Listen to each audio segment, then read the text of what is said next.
Good evening, everyone, and welcome to our regular meeting of the City of Daly City Planning Commission meeting, Tuesday, May 5th, 2020, 7 p.m. We would like to welcome everybody to our virtual Planning Commission meeting. The current virtual Planning Commission meeting format has been undertaken by the City of Daly City in response to the COVID-19 pandemic. The Planning Commission thanks the public for its participation in the virtual meeting format. It is our intention that the Commission receives any and all comments that you may wish to make for the land use proposals being considered tonight. If you would like to comment, please do so as soon as possible on the OpenGov website you are now logged into, and the Planning Division staff will read the comments you have submitted after each item. Please make sure that your comment is entered for the correct item on which you desire to offer comment. After each item, there will be a pause to ensure that the Commission has ample time to receive any comment communication through the OpenGov website. Thank you. So again, good evening, everyone, and we'd like to thank each and every one of you for joining us this evening. Tatum, may we have a roll call, please? Yes. Crump? Present. Pacheco? Here. Satori? Present. Villanueva? Here. Proaño? Present. Thank you. Next, we are seeking approval of the minutes of the April 7th, 2020 meeting. But first, are there any comments or adjustments to the minutes? So moved.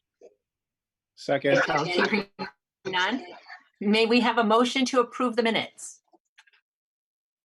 So moved. Okay, so I heard a so moved. So was that the first and the second? Second. All in favor? Aye. Aye. Okay, so motion passed to approve the minutes. And now we're moving to the public hearing. I'm going to turn over item number 1 to Michael and Sabelli. A request by the City of Daly City Public Works Department that the Planning Commission provide feedback and recommend that the City Council adopt the Parks and Open Space Master Plan. Thank you, Commissioner Proaño. This item is actually largely the work of the Public Works Department. Daly Cayas is the city staff member from the Public Works Department who's worked on it with the consultant from Gates and Associates, and they're going to be giving a presentation on the Parks and Open Space Master Plan. Thank you, Mike. Can everybody hear me okay? Yes. Great. Good evening. My name is Daly City, and I'm the Senior Management Analyst in the Public Works Department. The item that we're bringing to you tonight is the Parks and Open Space Master Plan. This project started in 2017, fall 2017. We requested for proposals, and after receiving the proposals, we conducted interviews, and other staff from other city departments were involved.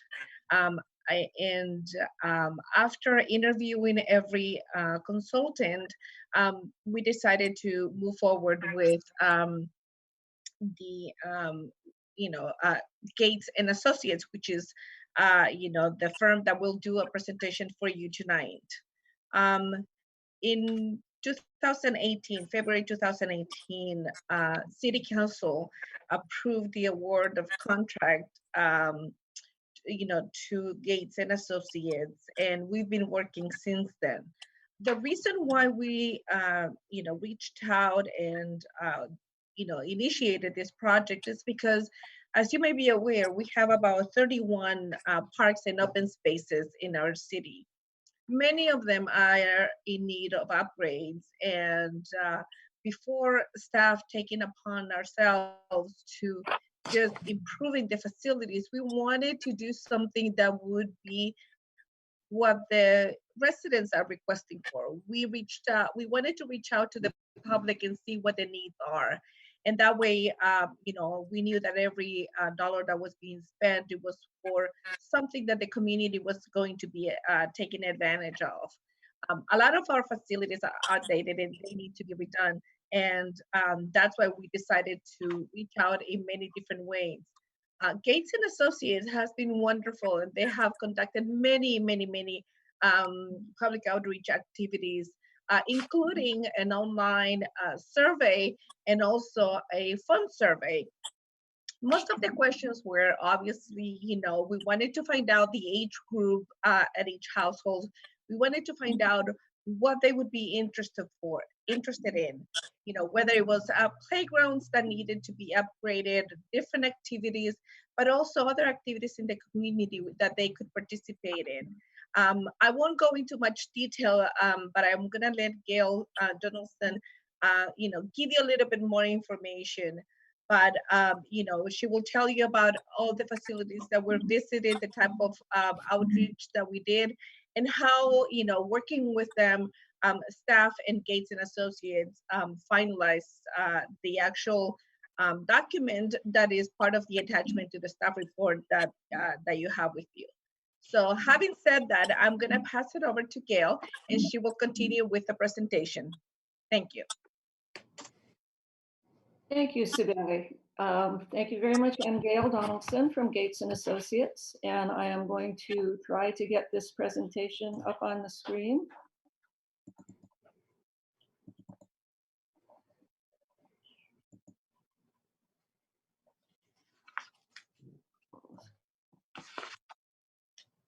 All right, do we have it there? Okay, good evening, Chair Proaño and commissioners. Let me get used to this. As Sibeli said, Gates and Associates was hired as consultants to the city to develop the Parks and Open Space Master Plan. And the purpose of the master plan was to look at the 31 existing parks and open spaces and to engage the community, really reach out to the community and find out what people like in their parks, what's missing, and what can be done better.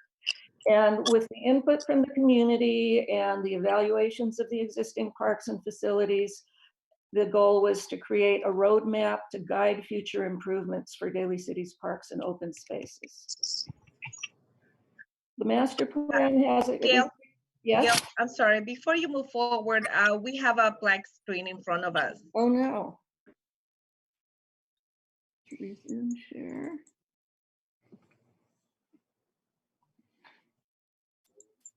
New share. Oops. Oh, there we go. We see it now. Okay. Okay, great.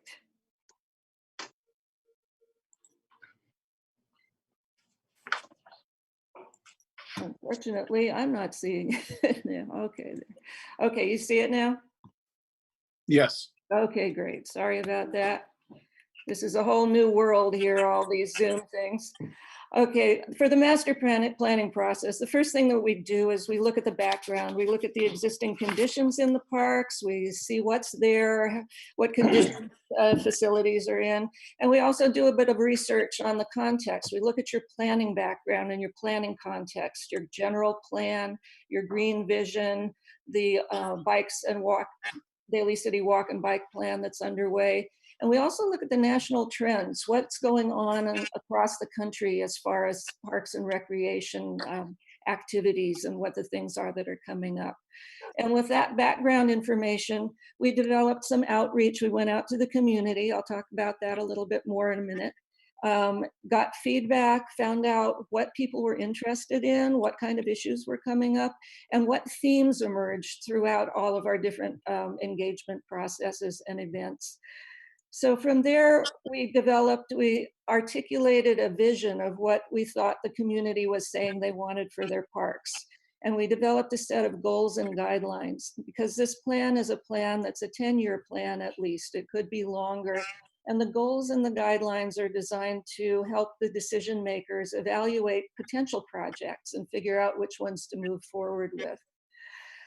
We did a detailed inventory of the 25 existing parks and the 6 open spaces and potential park sites in the city, and made specific evaluations and recommendations on those. And you'll see a little bit of that later in the presentation. And we also ended up with an implementation chapter talking about the types of actions that would be needed to prioritize projects and the potential for funding for projects.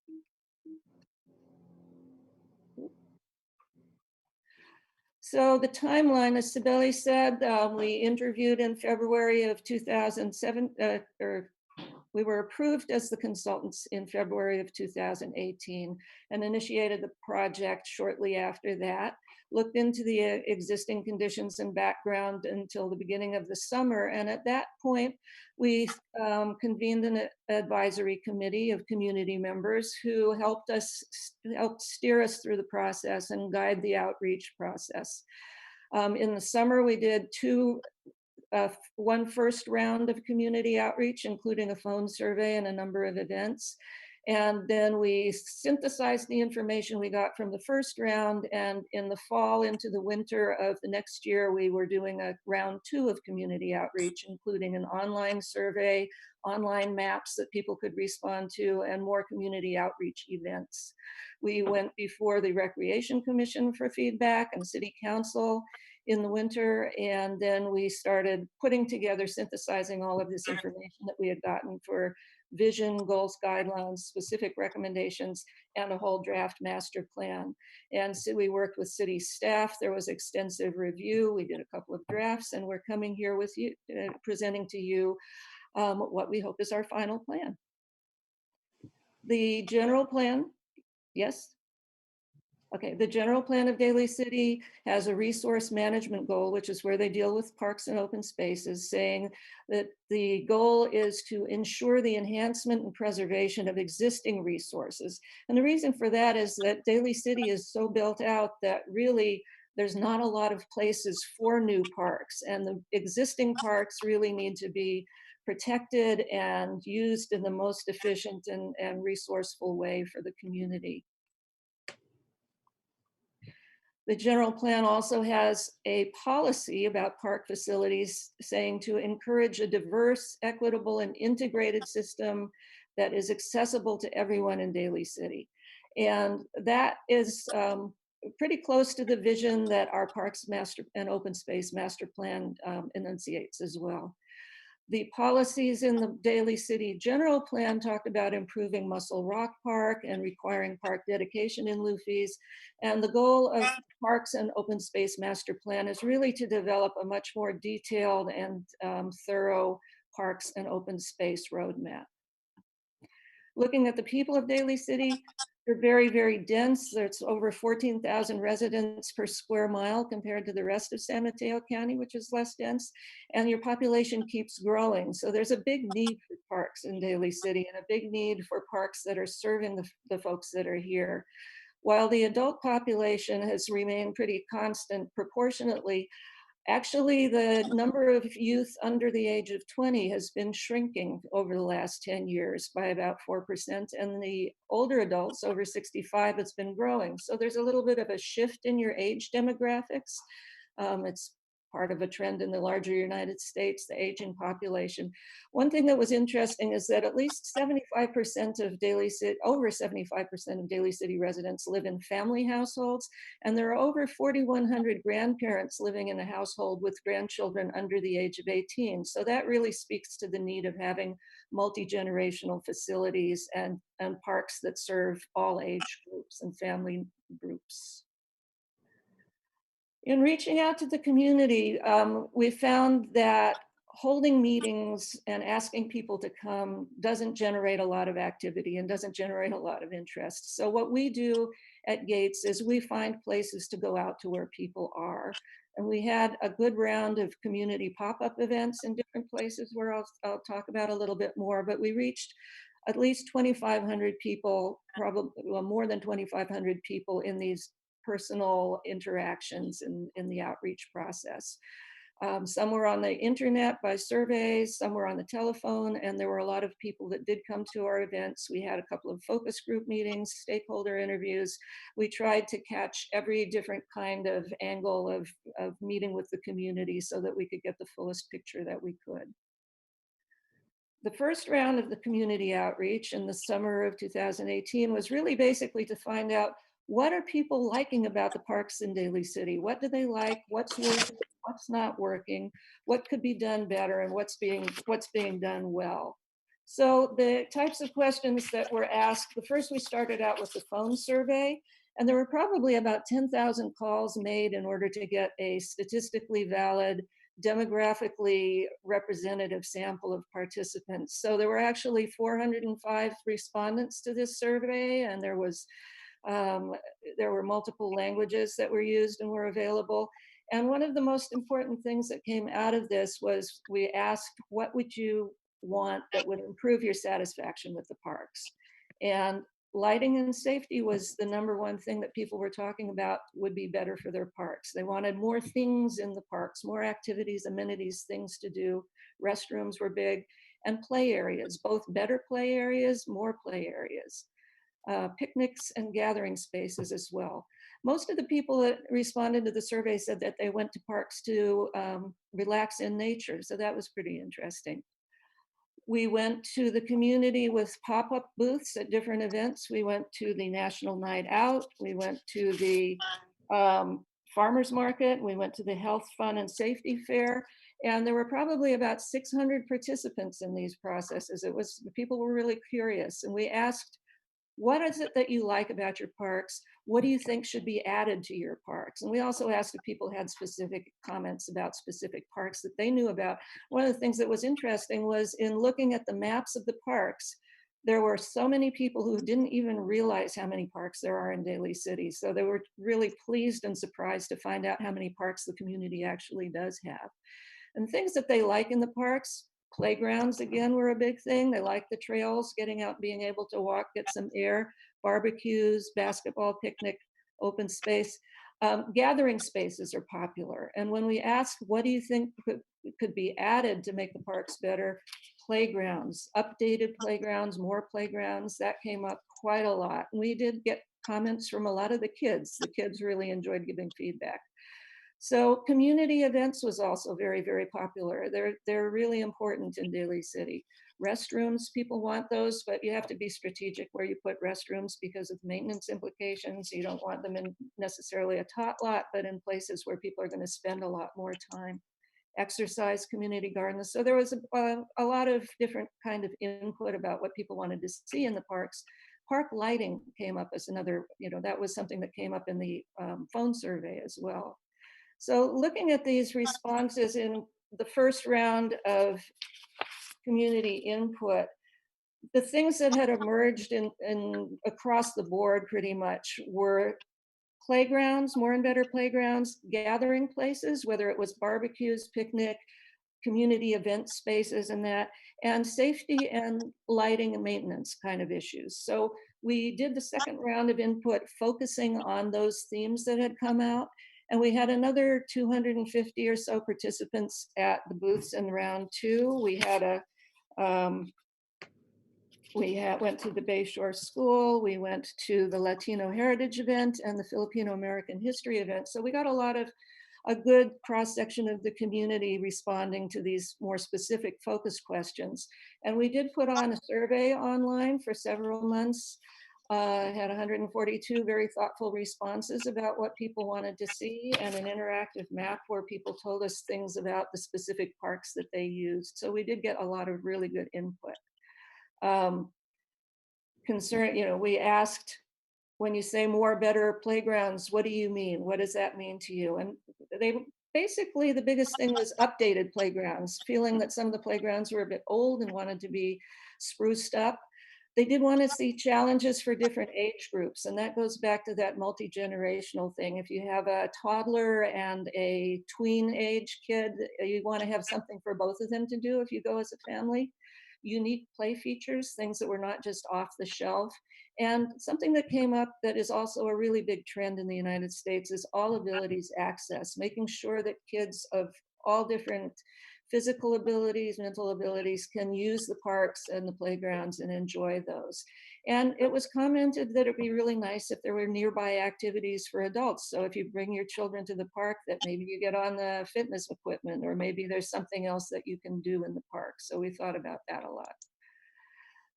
The gathering and events are really, as I said, very popular and very important to the community. So picnic shelters was the #1 thing that people were talking about, someplace where they could feel comfortable out of the sun and the wind. So that was a big one.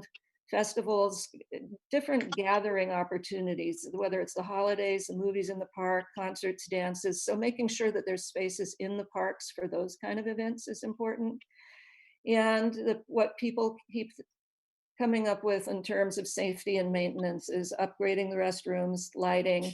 And there has been a lot of comment about conflicts with off-leash dogs. So people were asking some for off-leash dog areas, and we looked at places where that could be done in some of the parks.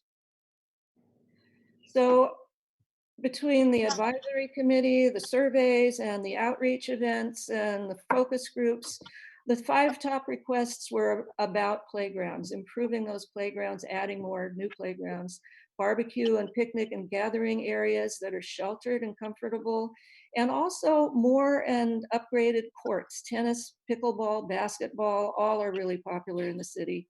Restrooms, as I said, and more park lighting. So after hearing all of these things and looking at the resources in the community and looking at the different planning efforts, the vision that seemed to articulate what we were hearing was that we want to ensure that Daly City has an accessible, equitable, and sustainable system of parks that maximizes the opportunities for recreation for all of the city's residents and workers and visitors. So from there, we took the bigger picture look, the higher up look, and we had formulated some goals, overarching goals and guidelines to help the decision makers in the future to, in the near future and distant future to figure out which projects are the most, that they most want to move forward and move up. And the first overarching goal is active and passive uses for all residents. So this integrated, equitable, and inclusive system, we want to see a complete park system. We want to see that the parks in an area complement each other. If you have a large park with sports fields, then that may not be where you have your tot lots. We want to make sure that the system works together so that people have a range of activities across the system, and that covers amenities for all the different age groups and things. At the same time, we want to make sure that the neighborhood parks have a range of activities so that each neighborhood does have a variety of things, active and passive recreation, and that the park settings, as much as possible, can have multi-generational possibilities so people can sit and enjoy active, passive recreation, watch their kids, walk their dog, take a walk, do some exercise, so that the features in the park are balanced for all the different users in the community. Another goal of the active and passive uses is expanding the opportunities for the parks that you do have, since there are limited opportunities for building new parks because of the built-out nature of the city.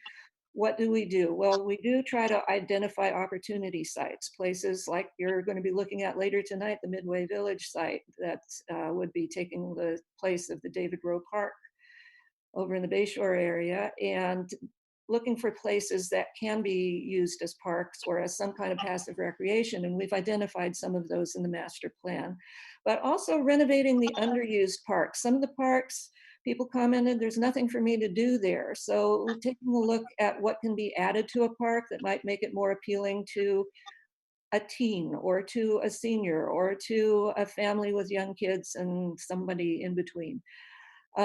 We want to look at the opportunities to increase the usable time in the parks, and that can mean things like the park lighting that people were asking for, making it comfortable to be there in the evening if they want to be recreating in the evening, maybe looking at artificial turf fields that don't need to be rested and don't get all soggy when it gets too wet. That expands the usable park time. And the picnic shelters, talking about barbecue shelters and being protected so that you don't have to leave the park when the weather is a little marginal. There's opportunities with the schools to try to work on more joint use agreements, better joint use agreements, because they have a number of ball fields that the city could be using. There could be rental opportunities there.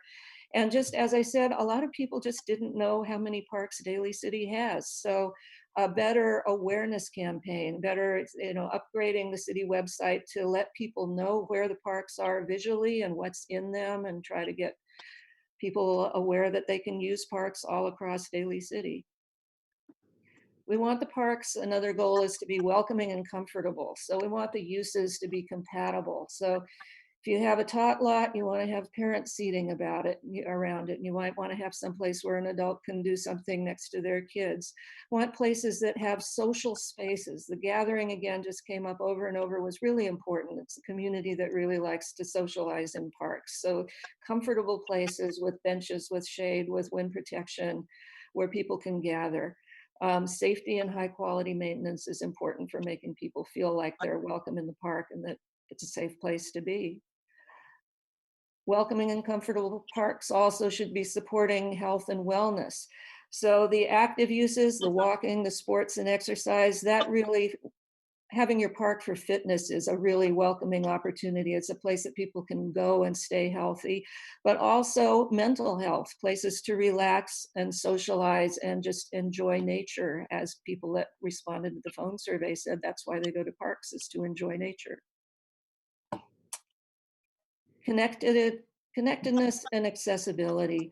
Again, both for being able to walk to your park or being able to bike to your park, coordinating with the Walk Bike Daly City plan to make sure that those plans include access to parks, that parks have bike racks so that people feel comfortable taking their bikes there and be able to park them, and also the universal design so that the parks are usable by people with all different types of abilities.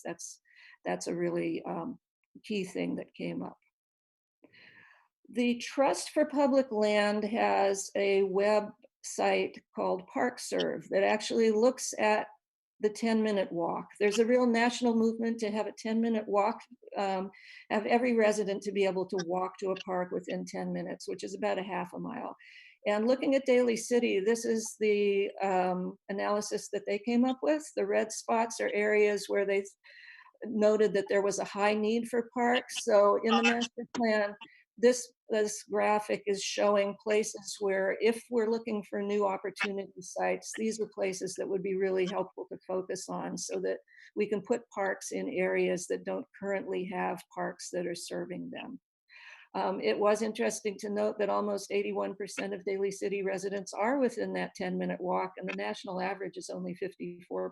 So we're not bad in that regard, but it did point out the places where it would be suitable to put new parks. Unique and distinctive aspects of parks is important. People want to see something that doesn't look like the same old slide and platform and off-the-shelf kind of play equipment. So unique kinds of designs. There's so many different ideas out there and so many different types of play structures and recreational things that are available now that could be used in the park and that give the park a real special identity and character. So those are things that we would like to see when playgrounds are upgraded, or even when site furnishing, when benches are upgraded. There's opportunities to incorporate art in functional ways, make useful art as well as just murals or sculptural art in the parks. So doing things that enhance that sense of place and celebrate the culture. Again, that gathering opportunity where people can get together and really feel like their community has a place for them to go. Daly City has a green vision plan, and environmental sustainability is really something that is important and in the forefront of a lot of people's minds these days. Parks are a perfect place to conserve and manage stormwater, to incorporate sustainable landscaping, whether it's native planting or just planting that's adapted to this climate. The Bay-friendly guidelines talk about planting spacing so that plants don't need to be sheared and they require less maintenance. They can be attractive. Energy efficiency is something that can be incorporated into parks too, whether it's LED lighting or generation of power by solar panels or different things. And parks are a great opportunity to educate people about these things, about clean water, about water conservation, about stormwater, about native plants. So sustainability is a nice focus to the parks. Sustainability also means economic sustainability and looking for opportunities to make the parks more just fiscally and developmentally self-sustaining. And part of that is efficiencies in maintenance, as I said, ways of landscaping that don't require so much tending and shearing and that are not so costly. Expanding rental revenues with more of the group gathering spaces. There's opportunities for rentals and birthday parties and quinceañeras and whatever else is could be a community event. Efficient design, making sure that spaces are easy to maintain, accessible by maintenance staff and operations, and also looking at the fee assessments that are being imposed for development and for use of parks, making sure that those are generating as much cost recovery as possible. So within that framework of the design, the goals and guidelines, we went through the inventory of the park and made recommendations for each one of those 31 sites, both short-term, medium, and long-term recommendations, along with costs. So the short-term ones are basically fixing problems that exist, things that are in poor shape or safety risk, or some of the low-hanging fruit that are easy improvements that the community has expressed an interest in and really wants. Medium-term are more larger improvements that the community has been expressing interests in, either existing features that need upgrading or new features to be added. And the longer term are bigger projects that might require more planning and might be more costly. So this is just one example of the recommendations for the inventory. And again, we did that for every single site that was identified in the park plan. Lincoln Park here, we describe the park, show where it is, the location, what's in the park, the condition of the different things in the park to give a snapshot of the existing conditions as they are. And then also a diagram of suggested recommendations. And I think it's really important to note that for each of these park recommendation sets, before a major change is made in the park, it's really important to go talk to the community as well and to just get that feedback one more round as far as whether this is really a priority for the people that use this park, whether it would make it more appealing, whether it's something that they can support, and whether they have any other ideas of what to do. So these are recommendations based on a lot of input and based on a lot of experience, but again, the parks belong to the community, so it's important when you're making any kind of major changes to talk to the people that are going to be impacted by those changes. The last part of the plan is about implementation. So aside from meeting all of these goals and guidelines, or meeting some of the goals and guidelines, we developed also a different prioritization checklist, because if we have issues that need to be done to address public health and safety, obviously that rises to the surface because we deal with liability, we deal with, public health and safety is of the utmost importance. Also, things that need to be done to maintain and protect the infrastructure and to maintain what you have. Those are really high priority. Things that the community has expressed a really strong support for. Those types of items are going to generate stewardship of the park. People are going to be more using the parks. So the community support is really important. Also, funding and partnerships. Is this something that you can have a joint use agreement to do? Is it something that you can get community volunteers? Is it something that you can get grant funding for? So it's a different set of prioritization to mix together with the goals and the guidelines in order to really be efficient and have a good perspective on the types of improvements that are going first. Finally, we talk a little bit about funding, and again, it's stewardship and partnerships are something that more and more jurisdictions are doing now because everyone is struggling with tight budgets, and at this stage of the economy, I don't see that getting better in the short term, but people are also making creative plans with other organizations, whether they be public-public partnerships or public-private partnerships, and developing more, you have an Adopt a Park program, expanding that, doing a Friends of the Park or a foundation, those are things that are possible. As I mentioned before, looking at other means of revenue generation and cost recovery, whether it's classes in the park or renting for events or those kind of things are ways to generate some funding. Grants. Proposition 68 was a massive funding source across the state and has money available, especially in places that are deficient in parks. So, and also for parks that have water conservation elements and stormwater management. So multiple benefits, grants are available for that. The development fees, you do have a lot of development in the pipeline. There are things being built, Midway Village being one of them, but for private development, for not the affordable housing, making sure that the development impact fees are reviewed regularly so they reflect the actual park costs that they're supposed to be incurred for. And bonds. Bonds are a big leap at this point. To go for a bond issue, you would really want to do some thorough study about how likely the success of that would be and whether it could be partnered with parks and libraries or other facilities that might be favorable to the community. Anyway, that was the quick and the quick overview of the plan. And we want to know whether you have feedback, questions, whether there are things that you feel want changed or added, and what would be needed to recommend adoption for the City Council. So may I say, Gail, and as well as to the Daly City staff, Savelli, to the Citizens Advisory Committee, Rick Crump, thank you. You were sitting on that. The Recreation Commission and the City Council who've already, and the community, I'd like to just say how thorough this presentation was, and we really appreciate it.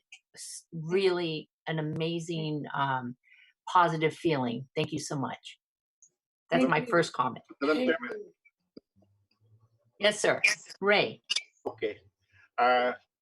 Congratulations to anyone who presented this, and it was a very laudable project. And I would like only to make two comments. Probably, we can probably put a drinking fountain. That's first issue and secondly, you can probably put a solar light, because you will notice that most of those parks are not lighted during the evening. My concern is they might be invaded by the homeless people.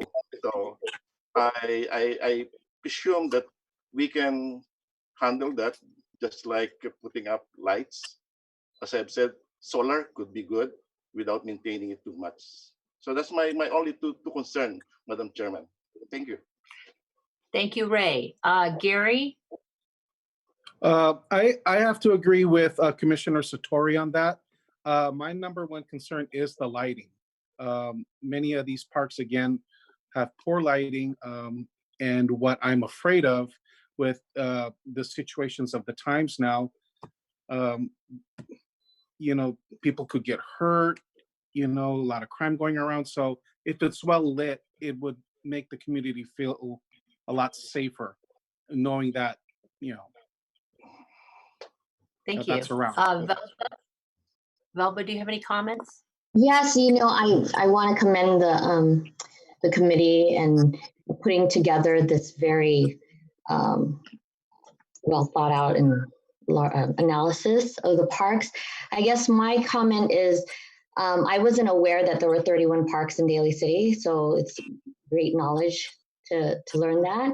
But I guess when we're starting to redevelop these parks, then it would be nice to have an awareness, or like somehow we need to, I don't think a lot of my friends and family are aware that there are 31 parks.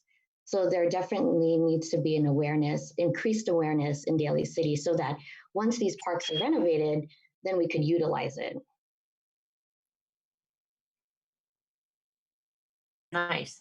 And Rick, are you still, I'm sorry, Velva, did you finish? Okay. Rick, were there any comments?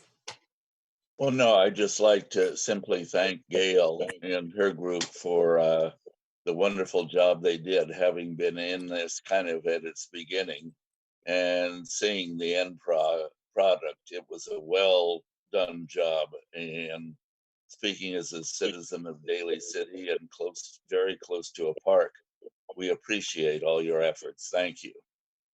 Well, Thank you. well done.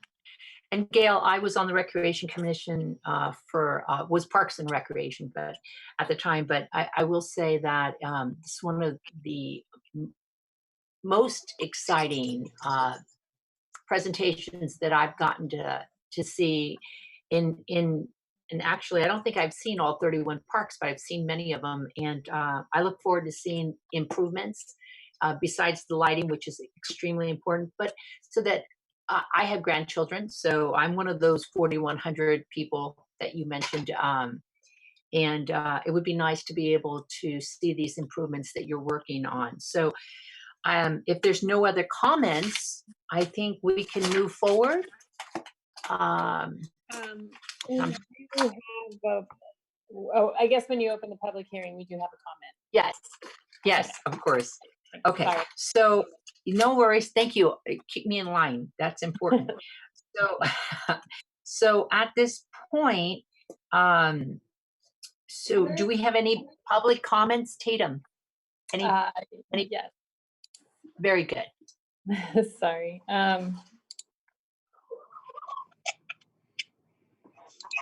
Okay, we have a comment from Lynn Rousseau who lives on Skyline in Daly City, and her comment is, "I find it unbelievable that no one mentioned a dog park," and that's the extent of the comment.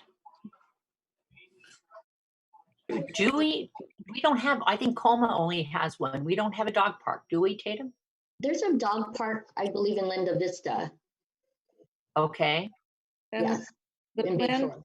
the plan does have recommendations for spaces that could be suitable for dog parks. So there are at least 2 that are mentioned, additional ones. Very good. You know, Daly City now has a growing pet population.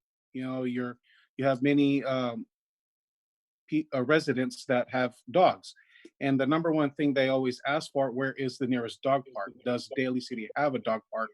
You know, so instead of going to like Fort Funston or Pacifica or South City at Orange Park, it would be nice to have one here in Daly City that can have an off-leash park, you know, and it would satisfy that part of the residents.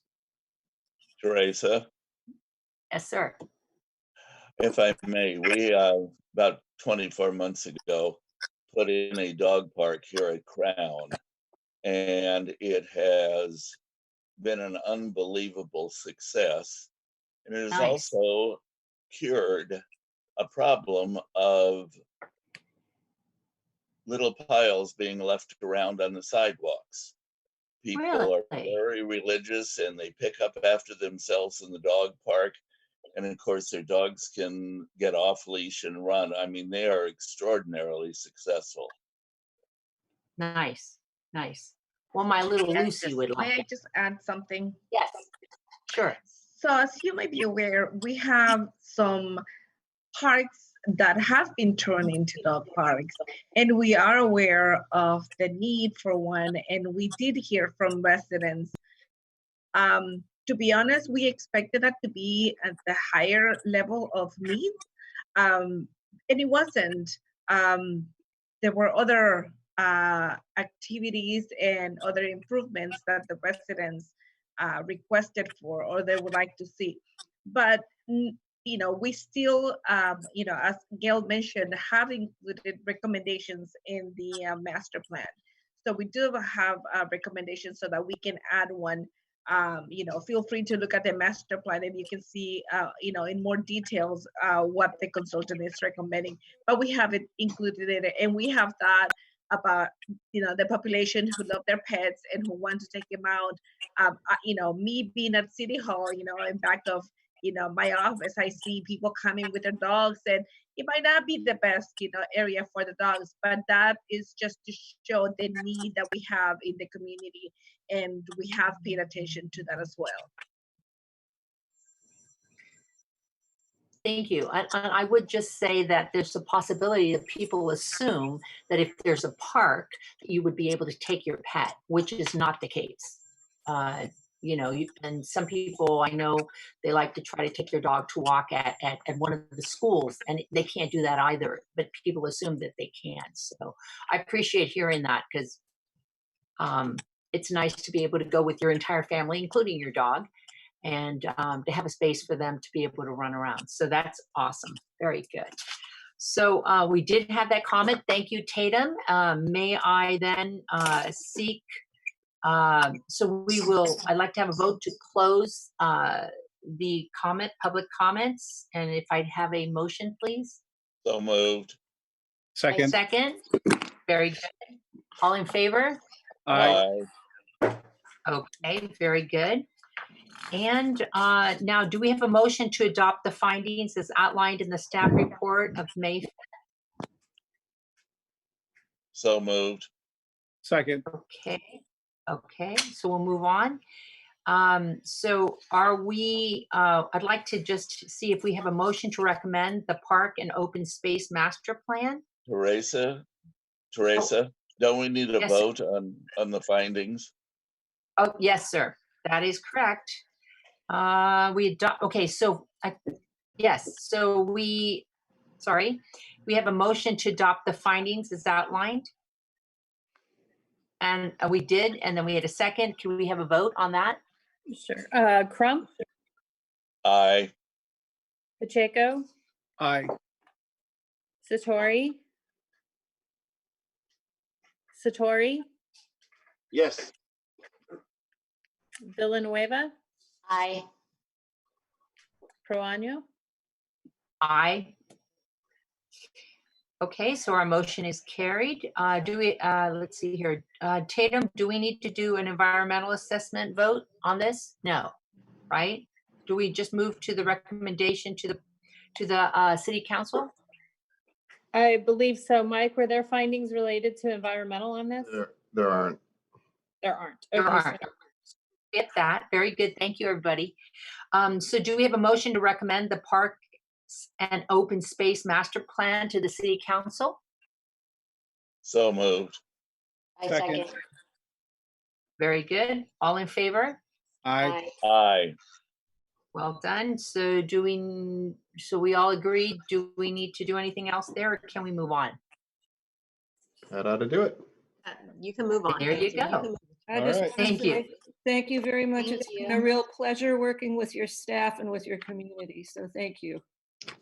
Thank you so much. Thank you. So now moving forward to our second item. Item 2, Brian Palad will be presenting on behalf of the city for the use permit UPR 11-18-13760 and design review DR 11-18-13-761, a request by Stephen Antonaros representing 7310 Mission LLC, requests to approval to construct a 4-story mixed-use building comprised of 17 apartment units and 887 square feet of retail office space at the property located at 7310 Mission Street.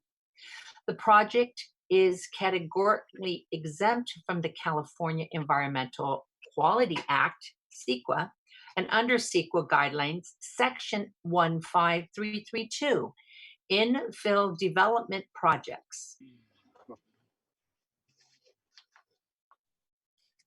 Good evening, Madam Chair and Commissioners. Welcome. Please bear with me for a moment. Let me get my screen share set up so you can see this presentation. All right, let's see.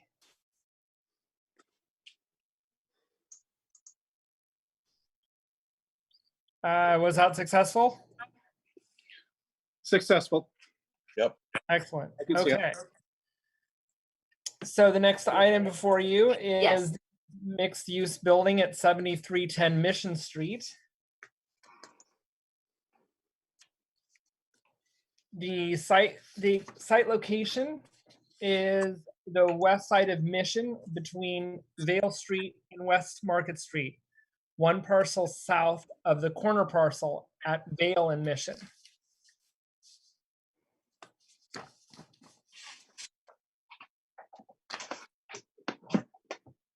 In the site photo, you can see the single-story dental office building and the auto sales lot, which currently occupies both corner parcels.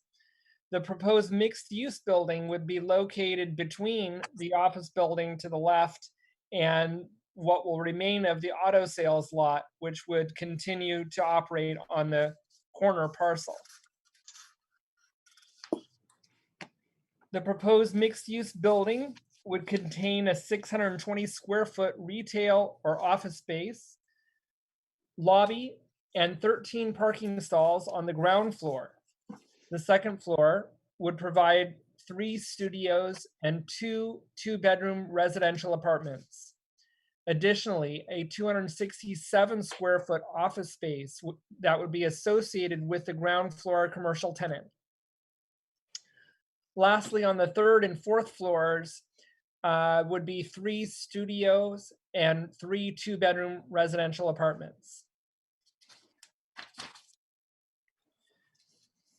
The first floor plan indicates the commercial space located toward the front elevation, the lobby, and the parking area. The floor plans for the 2nd through 4th floors indicate the residential apartments, and a common open space roof deck would be provided on the roof.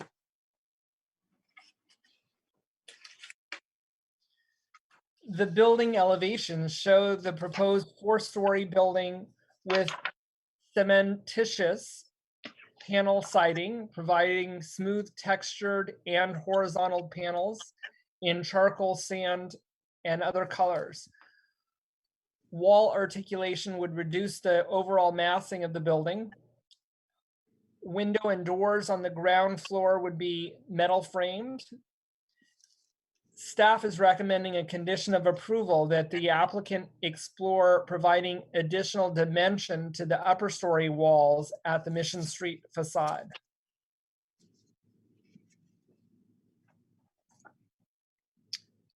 Here are the north and west elevations.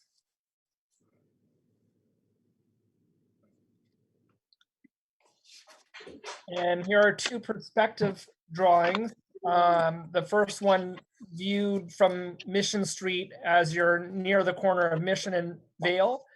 And the other one is also viewed from Mission Street, but the blank wall you see toward the left is what would be adjacent to the south. The blank wall to the south would be upstairs. Yeah. Sorry, excuse me. Did I say? I wasn't sure if I said it wrong. Did I give a wrong elevation? Okay. Anyway, the blank wall, I believe, to the south would be adjacent to the single-story dental office building. To provide for the residential parking spaces, mechanical stacked parking is going to provide 11 of the 13 required stalls. Here's a spec sheet from the manufacturer of the mechanical parking stacker.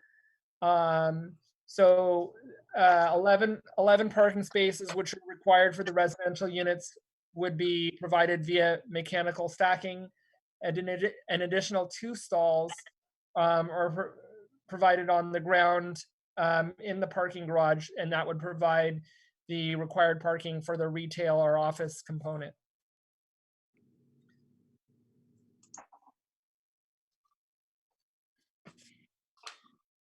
As previously mentioned, the building will be clad in a cementitious panel siding with varying textures and colors. Wall articulation will be provided to reduce the appearance of overall massing. Sloped metal roofs will transition to the adjacent buildings.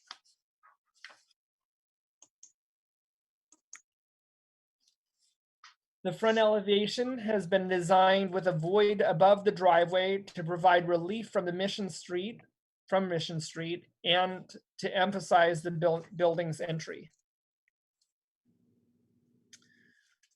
The project is categorically exempt from CEQA per section 15332 infill development.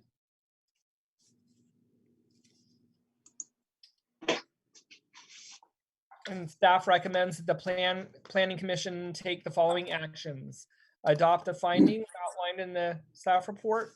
Recommend that the City Council affirm the environmental assessment. And recommend that the City Council approve use permit UPR 1118-13-760 and design review 1118-13-761. That completes staff's presentation. If you have any questions for myself, I'm available. Additionally, the project.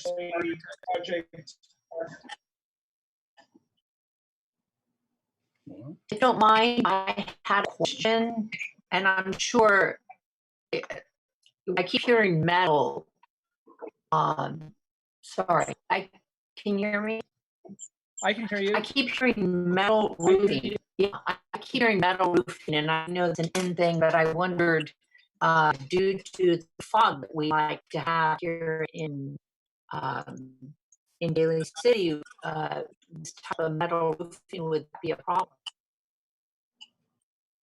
Teresa, you're breaking up. Sorry. You're breaking up. Sorry. Sorry, can you hear me now? Yes. Yes. Perfect. So my concern is the metal roofing. When I hear metal roofing in Daly City with all the fog we have, it's just a concern.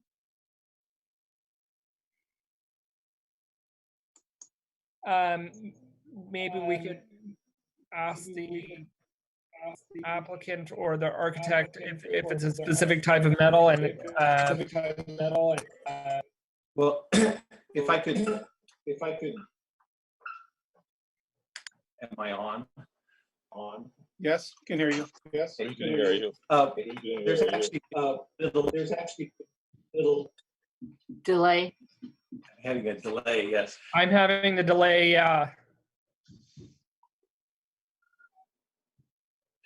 So there's very little metal roof. It's only up at the top, and it actually wouldn't be largely visible from the street. Oh, I'm not worried about the visibility. I'm worried about the fog and what fog does to metal. Oh, I see. Yeah. Yes. This would be a. I like the look. Don't get me wrong. Oh, okay. It would be a baked enamel, not an aluminum baked enamel that could survive the elements there. Yes. Very good. Very good. I also noticed that some of the rooms or some of the studios are only 430 square feet, which is awfully small. I'm just curious, on that size.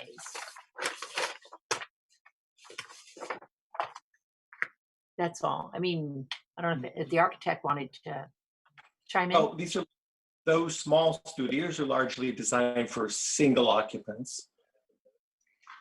And smaller house also indicates more affordable rent.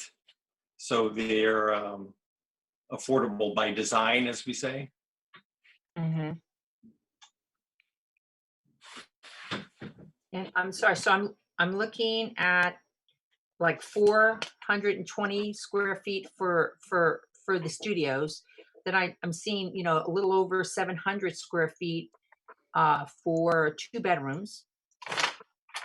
And then, sorry, as I go through this, there's the 4s, more 4s, 7.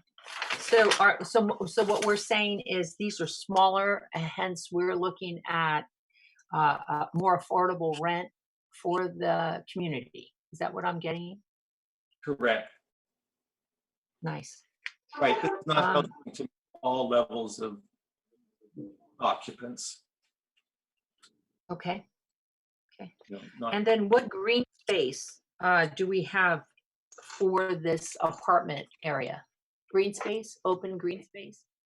So there's 150 private open space per unit on balconies for each of the unit, and then there's a common usable open space as the roof that's on the roof deck.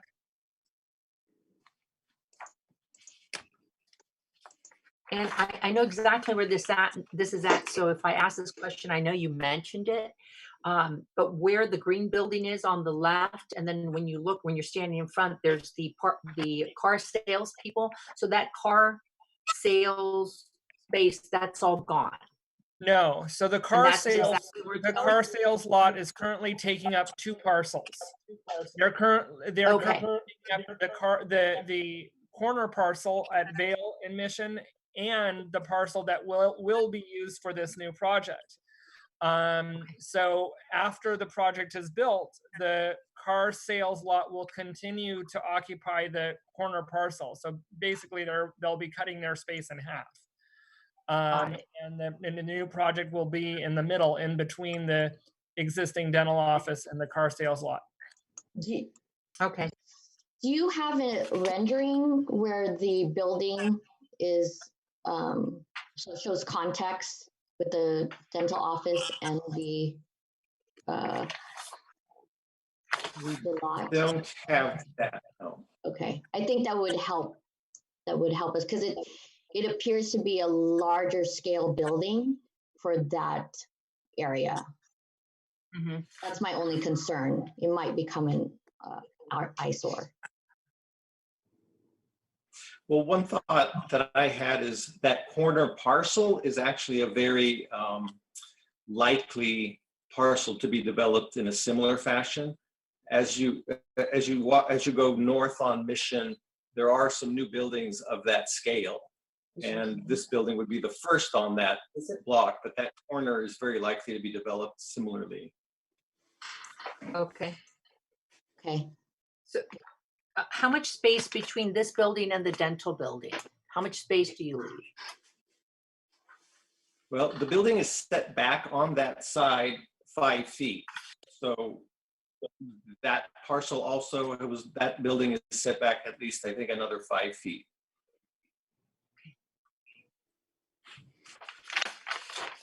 So I'm just open it to the other commissioners, Ray, Rick, Gary. No comment. Teresa, Yes, Rick. refresh my memory. What's the address on Mission again? Our address is 7310. So if you were going, what's actually heading, but if you're going up, you're going north on Mission Street, and on your left side, you're going to pass, let's see, the chicken coop and all those. And then there's a green, it looks like out of place. I know it's a where green it is. building. Teresa. Yes. Yeah. In answer to Velva's question about context, just a couple of blocks down the street is that affordable housing project. that also is the same height. And we have been approving along Mission Street these heights in the past several years. Okay. And Rick, yeah, it's kind of, is that, Rick, are we saying that's where Westlake Avenue and Mission is, that last, latest project that people are now living in? I think he's That referring was about the same Yeah, I guess it would be Westlake, yeah. Okay, okay. So are there any other questions or concerns? And this is an apartment building, so it's not condos.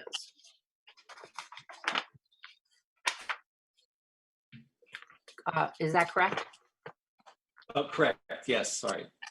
I just want to make sure. Yeah. Okay.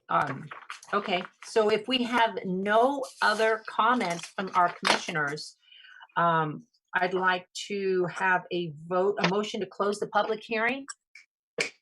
So moved. Wait, no, We we need have, to open it. we have comments. Oh, from we the do have a public. comment. Okay, Oh, I'm sorry. Public. That's good. You said were you asking about the commission. ignored me. Okay, sorry. So Tatum, do you have any comments? Yeah, let me get to that page. Thanks, Tatum.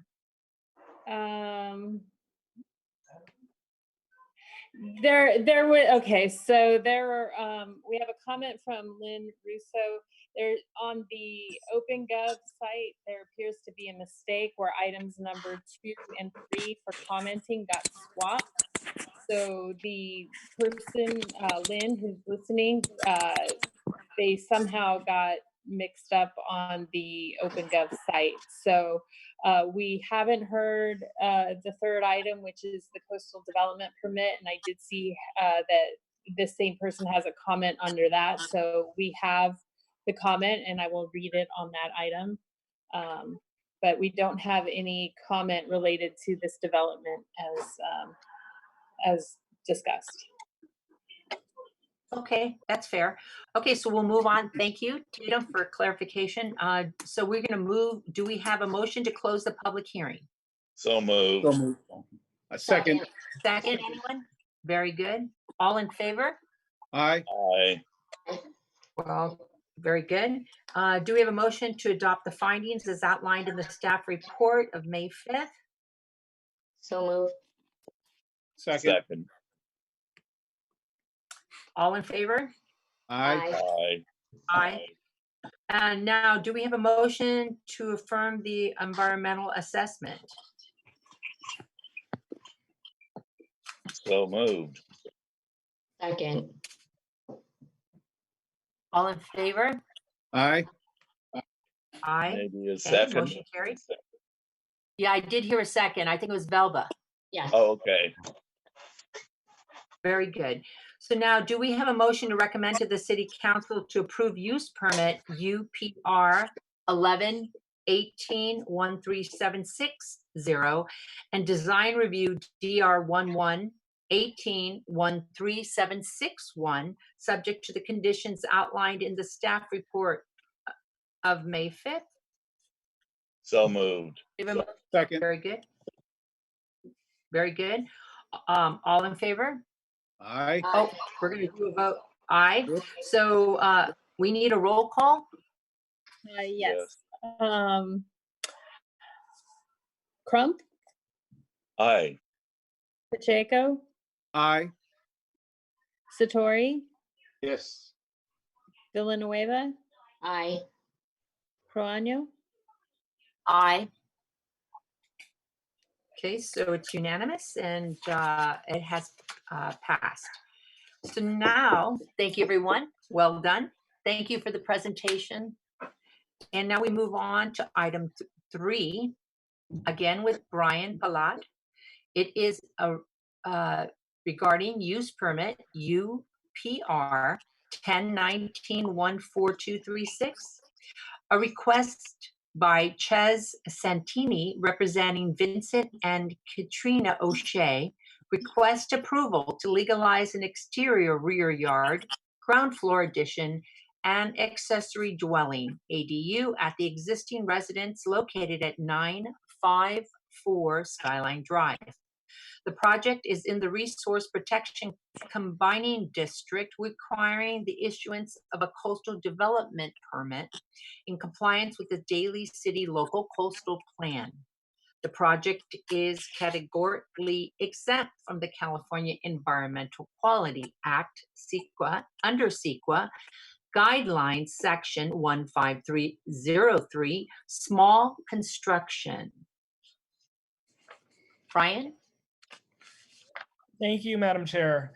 The project is at 954 Skyline Drive, and it is the legalization of a existing ground floor addition at the rear of the property.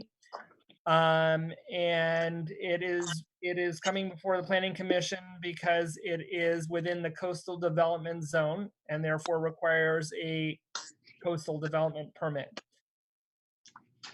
The project site location is on the west side of Skyline Drive, with the rear of the property facing the ocean bluffs. The project plans indicate an existing ground floor addition. The applicant is requesting a reasonable accommodation to legalize the existing addition and convert the ground floor to an accessory dwelling unit.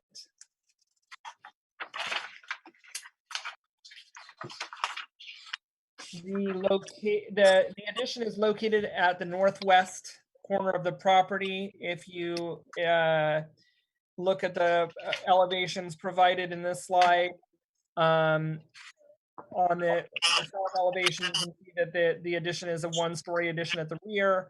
And then if you look at the rear or west elevation, you can see that that one-story addition is located, if you're looking at the rear, it's on the left side or the north side of the rear of the property.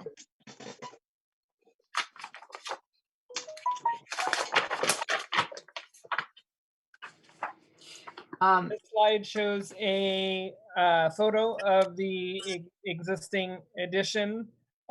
Staff is recommending adding a condition of approval for the project to be subject to an administrative design review, since the addition does not match the existing side yard setback.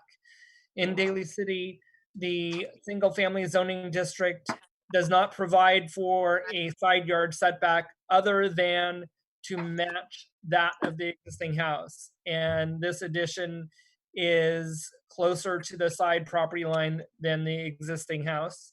So we are suggesting requiring an administrative design review, which is a process that allows for approving an addition in the side yard that doesn't line up with the wall of the existing house.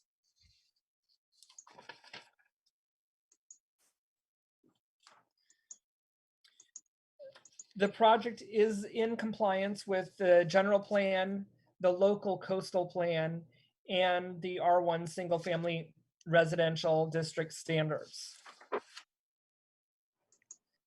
The project is exempt from CEQA in accordance with CEQA guidelines 15303, small construction.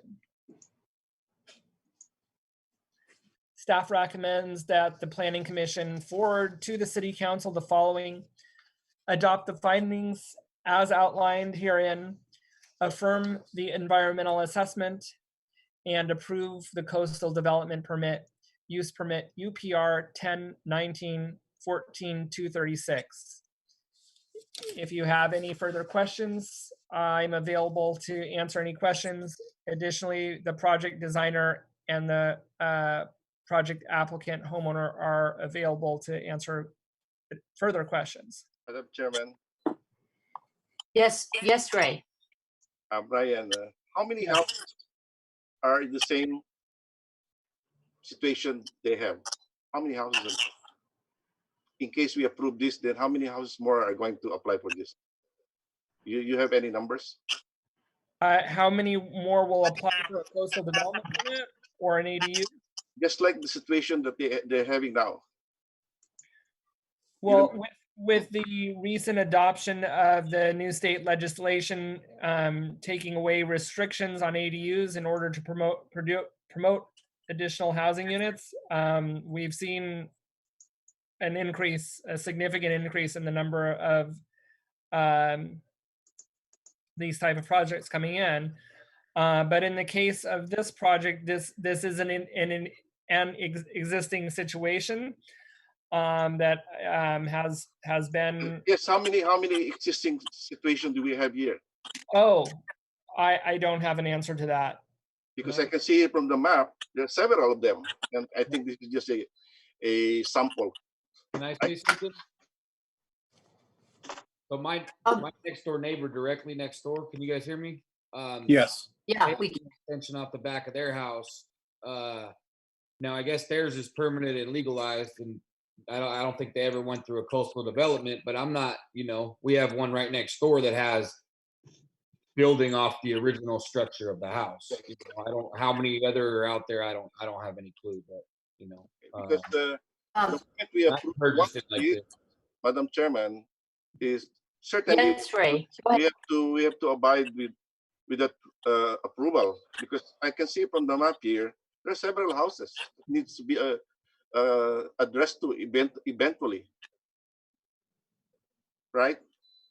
That's why I'm asking any ballpark figure, how many more houses do we have to do it? The moment we approve this, it becomes a precedent. Yes, yes. I agree with, yes. Do you have any ballpark figure, how many houses are we going to do it again in case we approve this, Ryan? I don't have a number on that. It's noteworthy that all of this proposal conforms to the lot coverage maximum. Yeah, I understand. That's why we are approving it. But the point is, I only want to know how many houses. Are there 10, 20, or 5? That's the only question I'm bringing about. Yeah, the more likely thing is people building decks and things like that. Rear additions in the coastal zone are actually very rare. So it's a very low number, Ray. Okay, that's why we are here. We have to crystallize things as they are. And another concern that I would like to know from you guys, if you can answer this, is how many inches of soil is being eroded every year in that area? Do you have any knowledge about that? I know as part waves coming from the Pacific Ocean, because as part of, okay. Sorry, there's a delay, so we get good. As part of the process required for a coastal development permit, an engineering report, a soils report, a geologic survey, if I'm using the correct terminology, is required and was prepared as part of this application. And the consultant who prepared that report found that there was no danger to property or that property or adjacent properties from soil erosion. As of this date, yes, you're right. There's no concern. But through the years, like 6 inches a year, in 10 years' time, how many?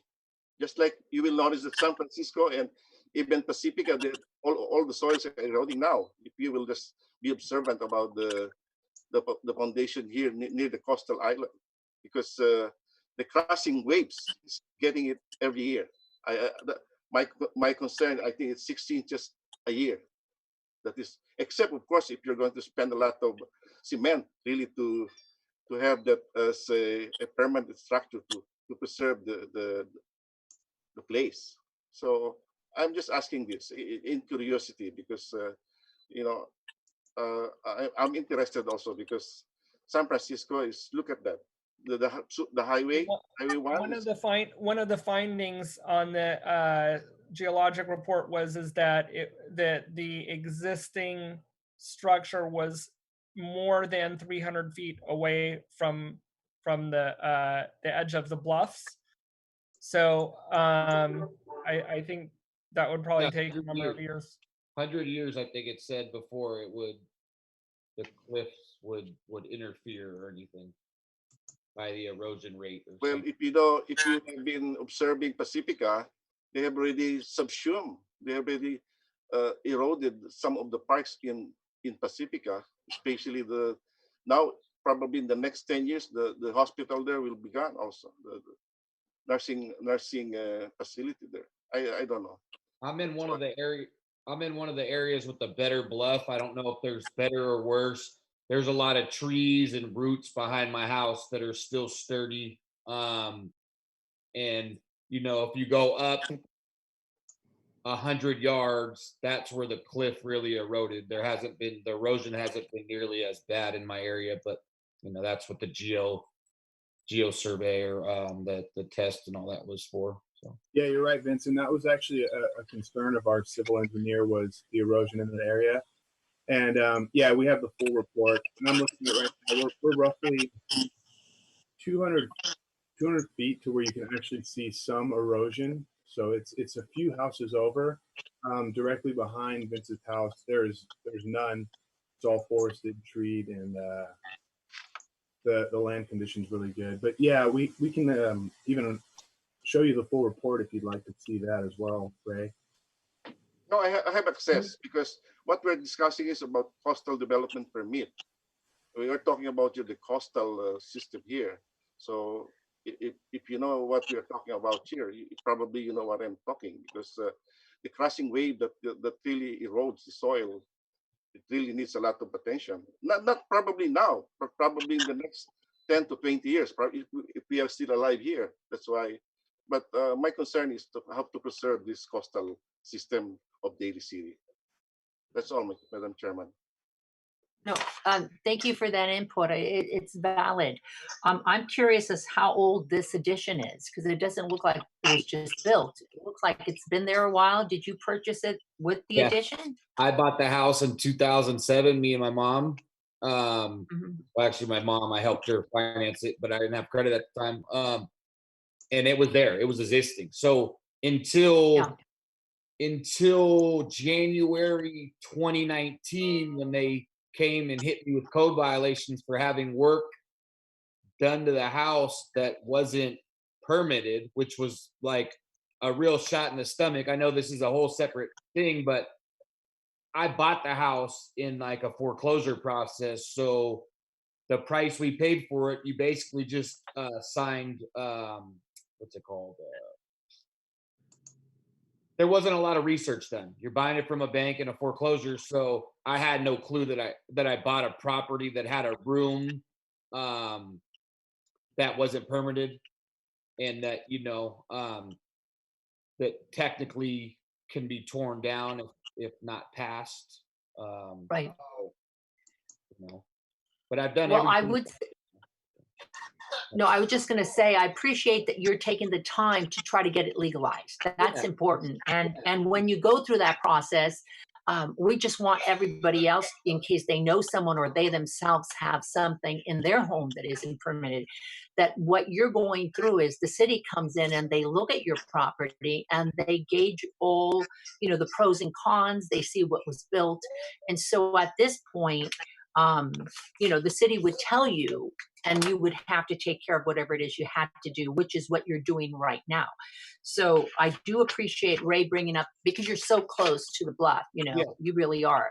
But on the other hand, the city, after doing the research and investigation, they're saying you're good to go. So, you know, I appreciate that.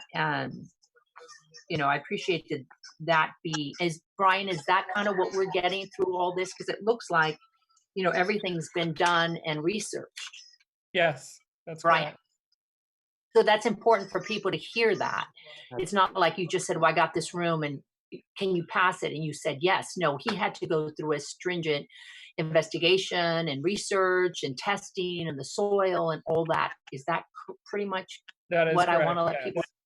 So we Very good.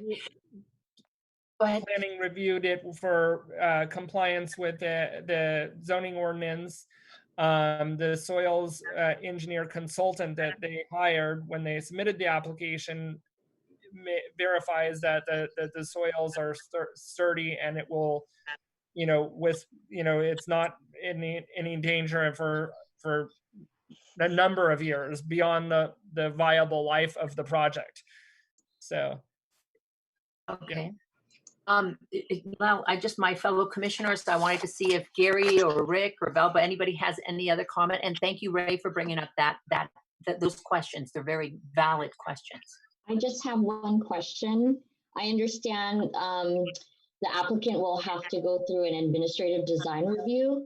Will you be addressing the exterior of the addition? Because it looks like it needs some attention. And yes, likely when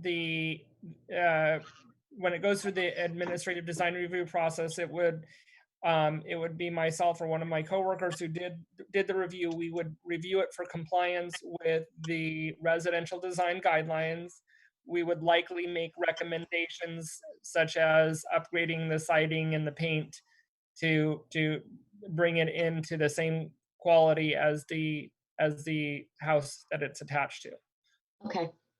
And I have the money put away for the project. Thank God I refinanced my house. So like, you know, I basically have like $40,000 put away to get that all, you know, up to how the building department wants it to be. And then inside, which has nothing to do with that, I need to soundproof the ceilings. So I put enough money away for that to get everything up to code.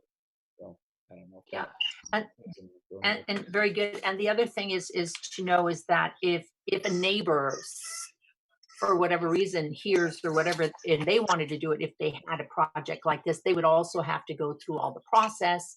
And so in a way, to me, it's better that the homeowners are working towards legalizing an addition that was not legal, because in this case, it looks like it was done properly, but some other additions may not in other homes, and that would cause issues, you know, safety issues, let's say. So anyway, Gary, did you have a comment? No comment. Madam Chairman, Okay. can I say something? Yes, Ray.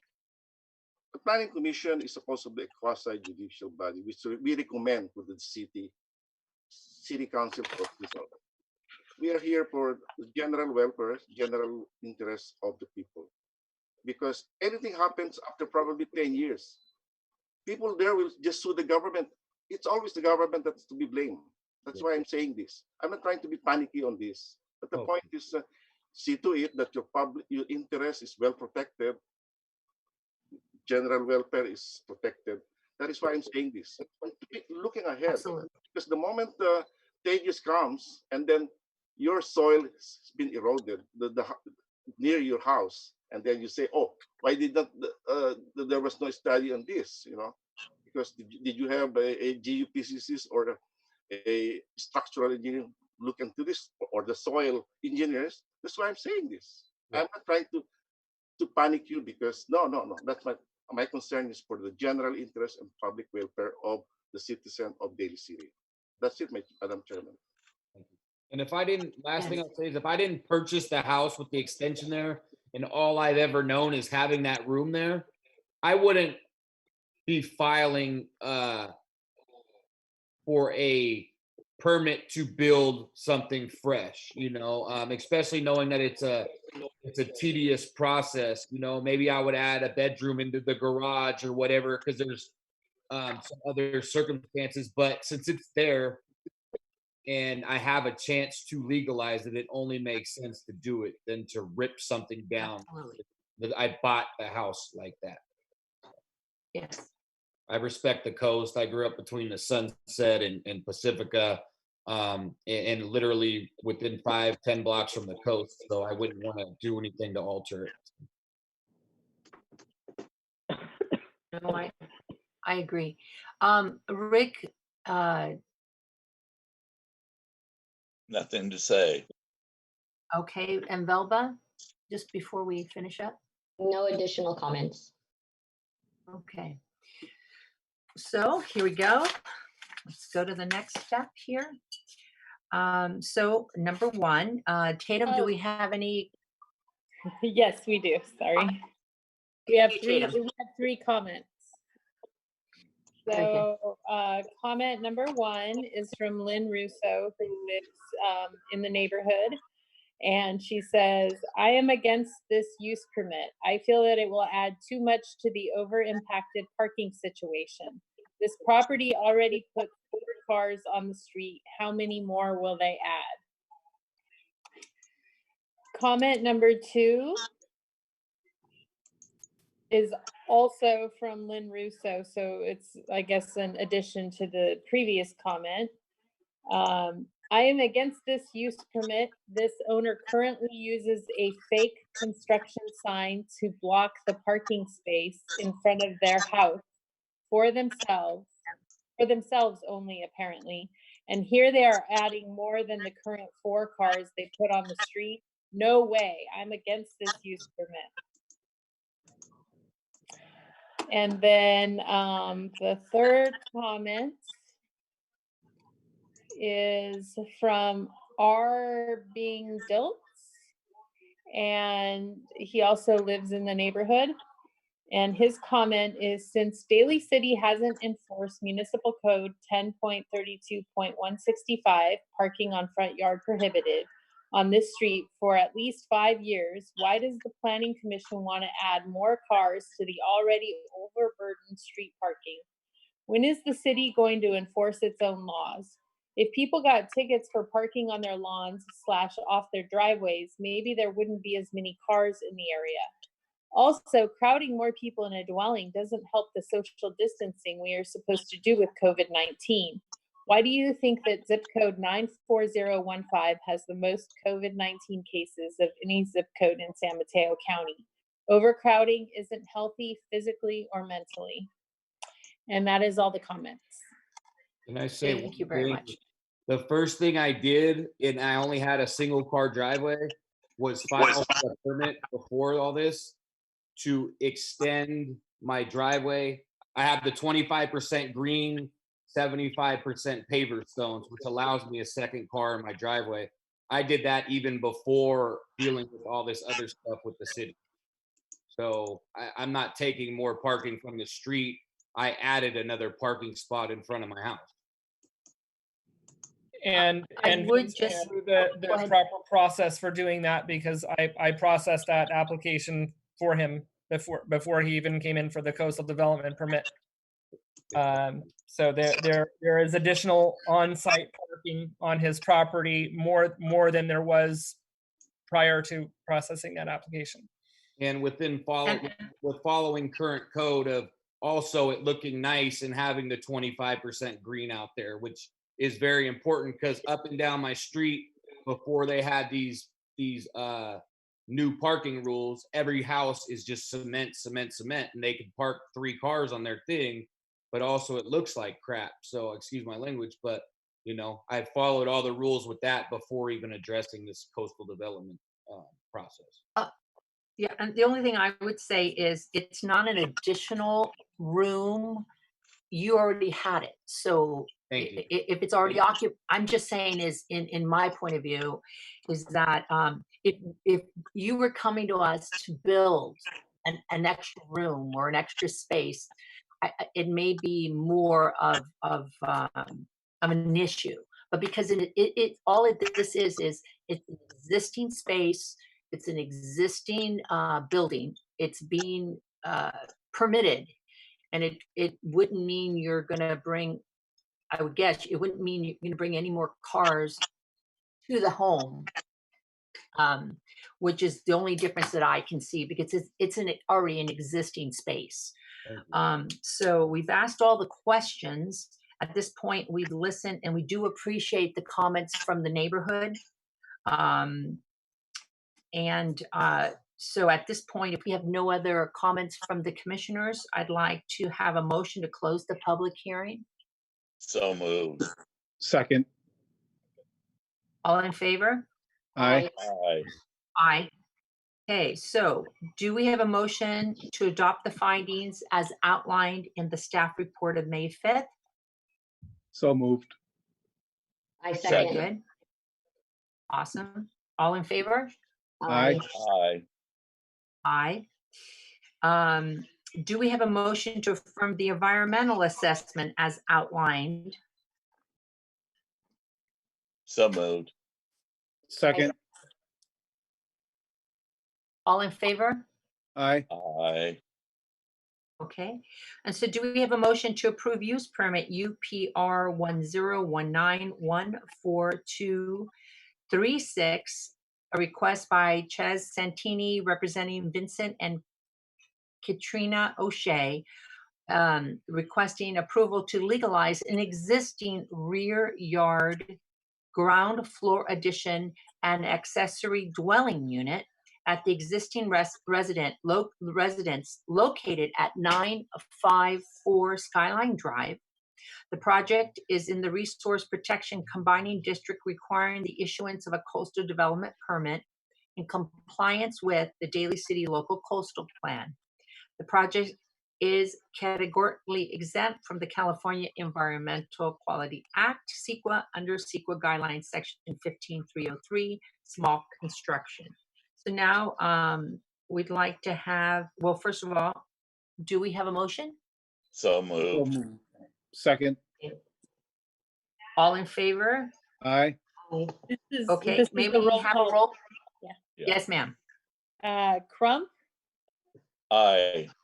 Pacheco, Aye. Satori, Abstain with reservation. Villanueva, Aye. Proano, Aye. Okay, so the motion is carried, and it's 4 and 1 abstention. And so now we'd like to move on to item 4. Michael, I never want to butcher your last name, so that's why, if you notice, so I'm going to try to do this. Michael Van Long Hewson, General Plan Amendment GPA 0519140054, Major Subdivision Sub 0519140055, and Design Review DR 0519140056, redevelopment of the Midway Village Housing Complex at 45 Midway Drive and the Bayshore Park to include mixed-use development consisting of 555 residential units, 746 parking spaces, a child care facility, a community center, office space for property management and other auxiliary services, a revised street system, and recreation facilities. A sustainable communities environmental assessment has been prepared for the project pursuant to section 21155.2 of the Public Resources Code. And now, let us move on, Michael. Thank you, Honorable Chair and members of the Planning Commission. It's our pleasure to present the Midway Village redevelopment project to you. The applicants are Mid Peninsula Housing Corporation and the County of San Mateo as co-applicants, and worked very diligently with the city staff to bring this project to you. We've been working on this since, I think, last summer, and it's been a very great process in terms of public input. There have been public workshops that have occurred, talking to the neighborhood, the people who live in Midway Village, and so the applicants will probably go over that in more detail with the commission tonight. Of course, our role is to present the project to you, and I'll try and do that as concisely as possible. The applicants also have a presentation that will follow mine. Again, this is a general plan amendment. We'll discuss the reasons why the general plan needs to be amended.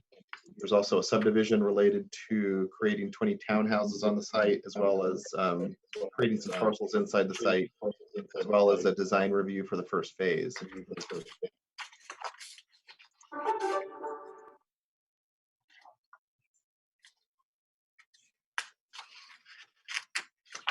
So I think we all know where Midway Village is, but if you don't, it's in the city's Bayshore neighborhood, essentially on the east side of Schwerin Street and south of the PG&E facility that exists in this neighborhood. This shows a project rendering of the proposal, and this is, my mouse shows, I believe it does, this is Schwerin Street. And this is the PG&E facility, Geneva Avenue in the background, and this is the proposed development, just kind of showing an overview of it, bird's eye perspective, the existing site and some context. So again, the project overview is that the project would replace an existing 150 unit affordable rental housing complex. This housing complex is of course owned and maintained by the County Housing Authority and has done so since the mid-1970s. It's an 11.25 acre site.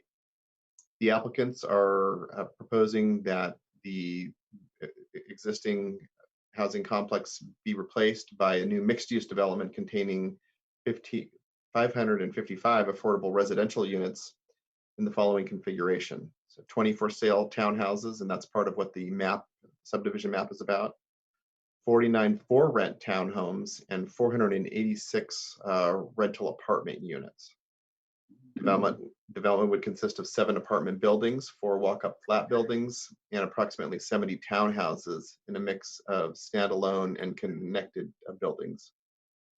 As you mentioned, Commissioner Prano, the development includes the construction of a new child care facility within the complex, a community center, office space for property management, and recreational facilities in a revised street system, as well as the relocation of the existing David R. Rowe Park, Bayshore Park in that area would be moved to a new location, and of course we'll go through that in the site plan. These are some photos of the existing site, again characterized by 2-story, essentially a apartment complex. And again, this has been the existing condition since about the mid-1970s, since the project was built. There's quite a bit of history associated with the site. I won't get too into that. It's in the staff report, but it's important to know that the portions of the site do have some contamination that's been remediated over the years. And that remediation is ongoing and would continue as part of this proposal and part of the construction process here. That's covered in the environmental review section of the staff report. And I did want to mention it and acknowledge it because it is, an important part of the site history. The applicant provided some photos of the site as well as this is in the development package, just kind of showing the existing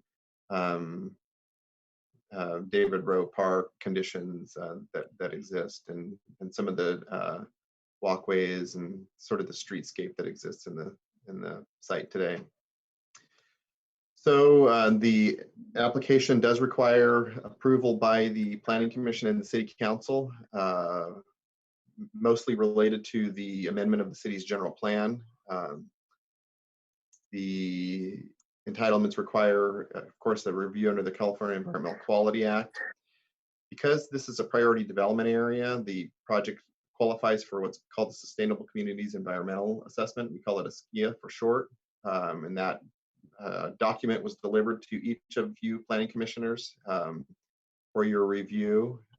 There has been a 30-day review period, public review period that precedes tonight's planning commission meeting. We have received no comments on the SKIA thus far, and so that's just something worth noting. So that's the environmental review that would need to occur by the City Council, of course, ultimately, should they decide to approve the general plan amendment.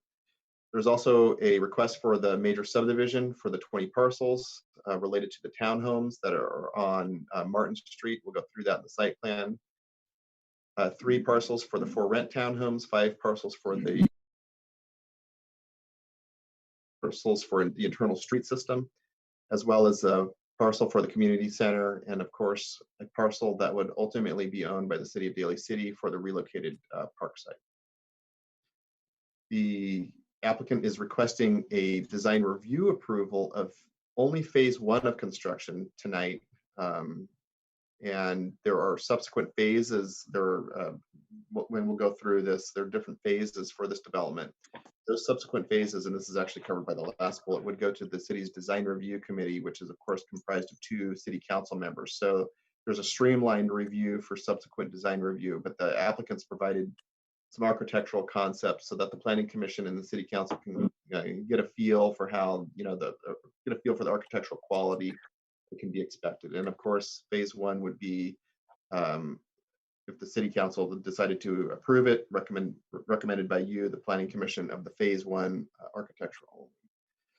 Also associated with this, and this is the middle bullet, is a approval of some waivers that are allowed under California state density bonus law.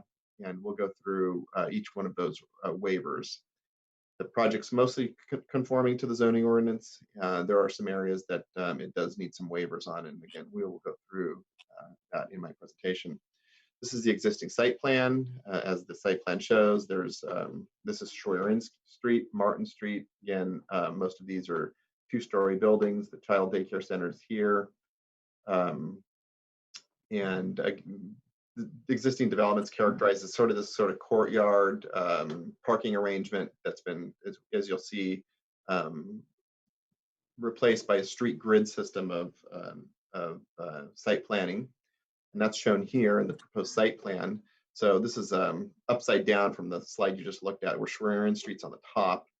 So a major component of the site plan is the continuation of Partridge Street. So this is Partridge Street's a street that runs east-west and would continue into the site and greet other streets that I don't think have been named. Midway Drive, I suppose, has.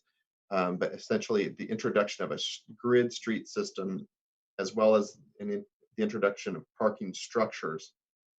So because of course the new development is a considerably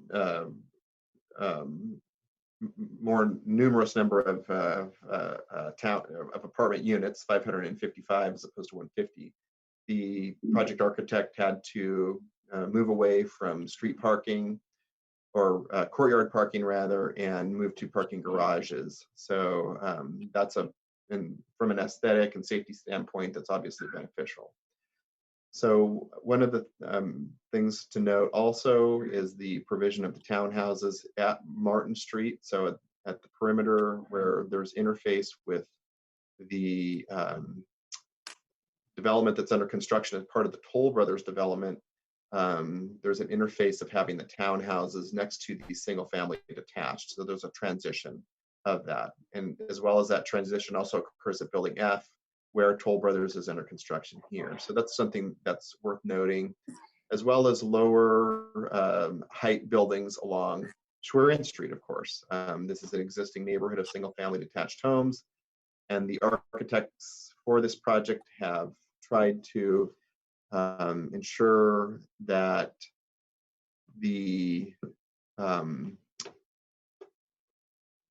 project interfaces well with the adjacent residential development, and has done that through, again, transitional building heights, transition of building heights rather.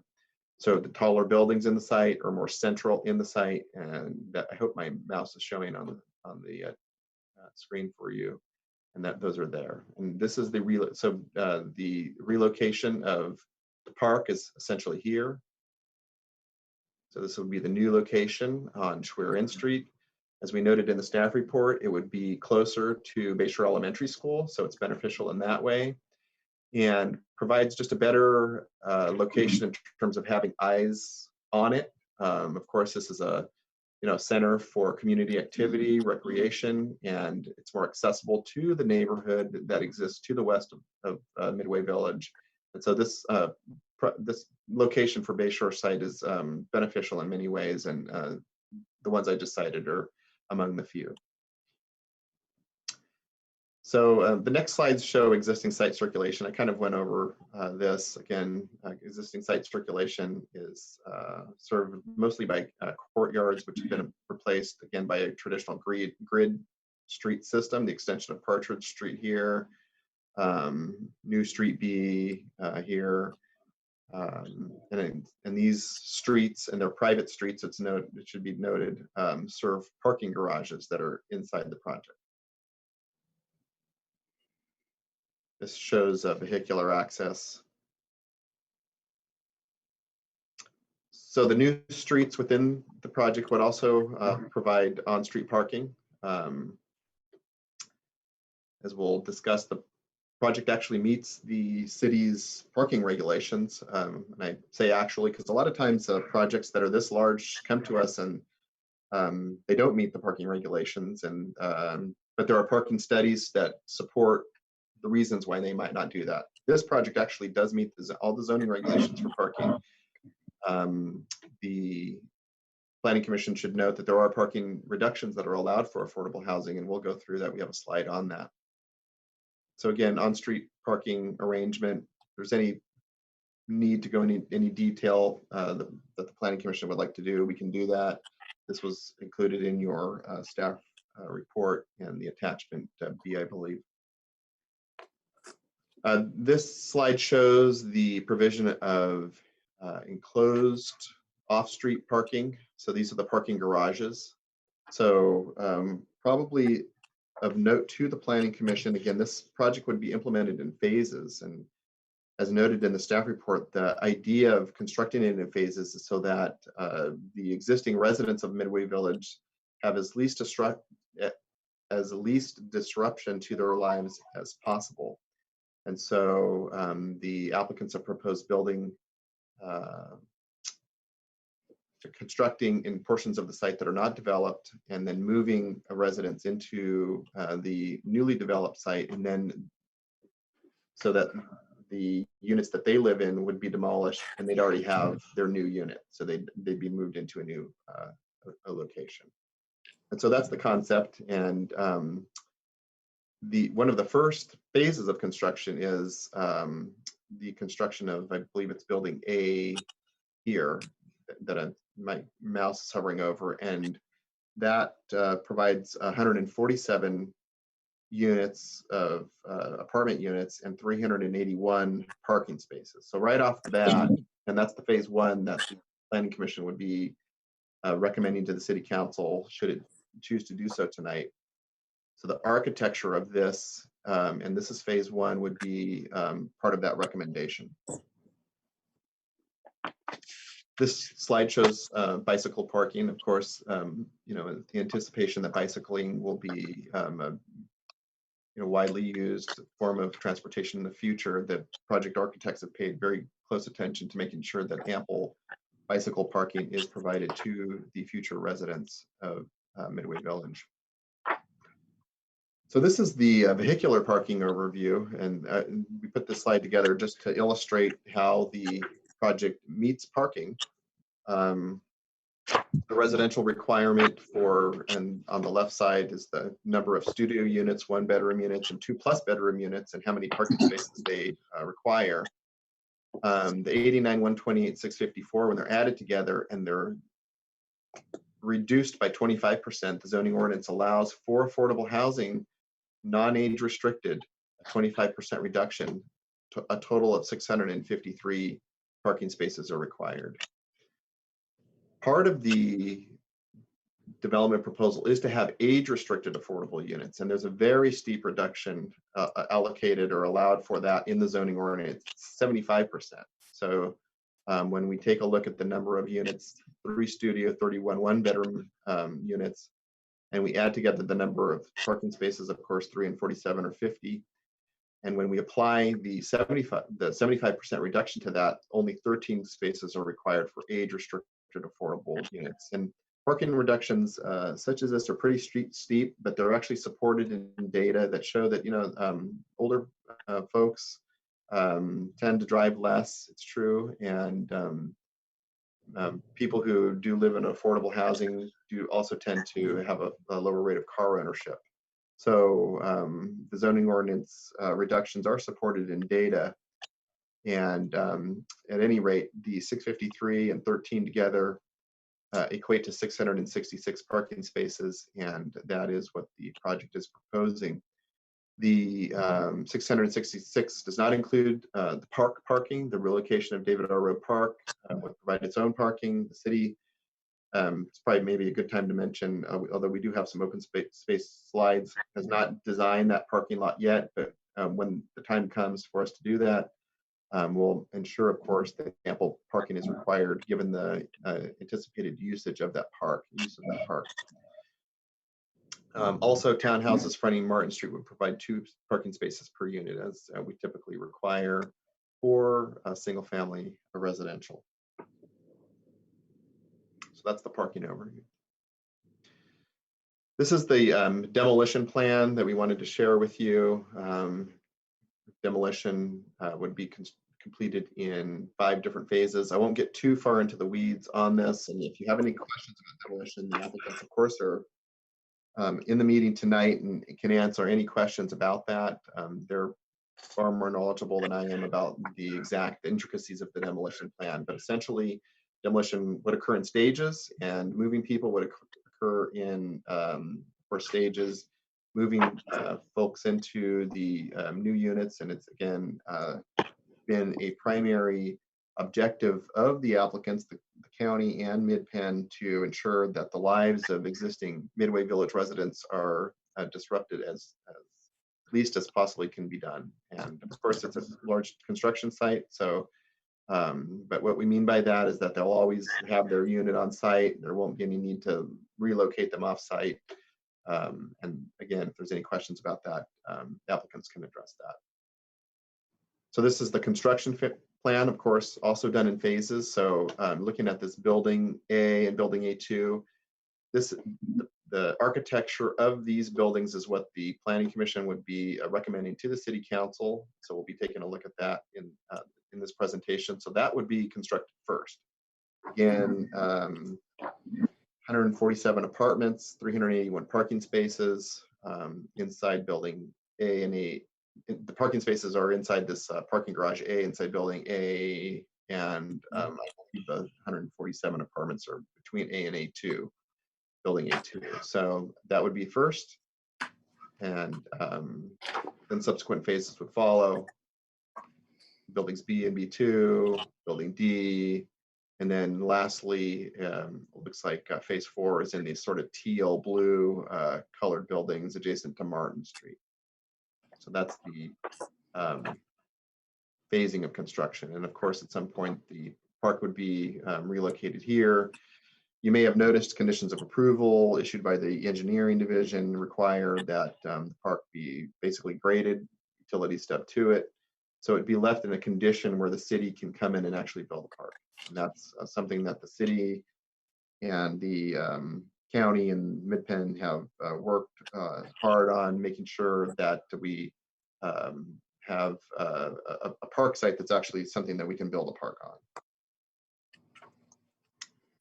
So these are the building types proposed. Won't get too far into this, but essentially they're apartments, walk-up townhomes in the reverse order of down to up. These are what the apartments, these are architectural concept of what the apartments would look like, the walk-up flats. These correspond, of course, to the colors that are provided in the site plan, and of course the townhomes on the top. So these are the architectural concepts that David Baker and Associates, the project architect, has put together to try and give the Planning Commission and ultimately City Council an idea of what we could expect in terms of architectural quality.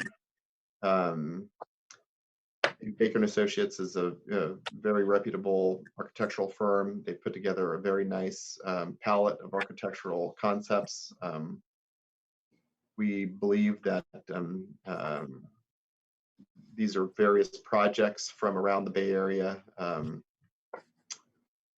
that have been approved and implemented, and this is the architectural quality that we could expect, again, from the applicants and from this architectural firm. So these are the architectural concepts for the apartments, architectural concepts, I guess building precedents is what we call this, for the townhomes. This slide's mislabeled, excuse me. This is for the townhomes. Again, just showing the construction quality, architectural quality that we could expect. again, the first phase we'll be taking a closer look at in subsequent slides. So part of the relief measure and one of the waivers that we have that's requested from the Planning Commission and City Council is building height. Of course, the maximum building height is in the R3 zone, I believe, is 36 feet. And the zoning for this is R3, multiple family residential. So some of these buildings are taller than that. And that's illustrated in this slide, just to provide the Planning Commission some idea of how much taller are we looking at here. And of course, we've in working with the applicants have tried to provide for transitional building heights to the adjacent neighborhoods, which are 2-story across Schwerin to the west mostly, and then I think the overlook, the Toll Brothers project has some taller building heights than that. But again, just trying to provide some transition to that, putting the taller buildings more in the center of the site. This is a diagram that shows project open space.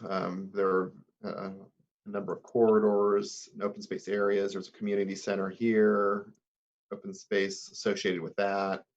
Again, just some green areas. The site conforms to the city's open space requirement, which, as we mentioned in 7310 mission, is 150 square feet per unit. This project also complies with that, providing 163 square feet per unit open space. And that's exclusive of the city park area as well. So this is the future city park, of course, on Schwerin Street. And that's an overview of open space, again, distributed throughout the site, and includes open space associated with the community center. I think I mentioned that.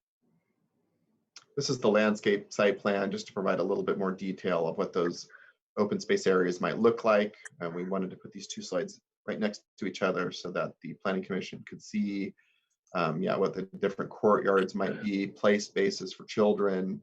There's gardening area that's proposed. And so there's a lot of little nooks and crannies of open space that will be very effective in providing usable open space to the residents of Midway Village in the future. So now we're going to get into the phase 1 project architecture. This slide shows, again, building A and A1. Again, this is the parking garage here. I think if you can see my mouse, that would be constructed essentially behind units. And so the combined unit total in this, again, is 147 apartments. And so this would be built first. The applicant is requesting that the city grant architectural approval of this first phase. And so all the future phases are subject to design review committee approval at a later time. So they'd be coming back to the design review committee. Again, 2 council members would take a look at that, or each subsequent phases could be lumped together if the applicant do that. That would be the oversight of the design of those. And we saw before is just to ensure that, and we process that this is the architectural quality that we expect on what we're not actually approving tonight in terms of architectural quality. So having said that, we'll get into phase 1 architecture.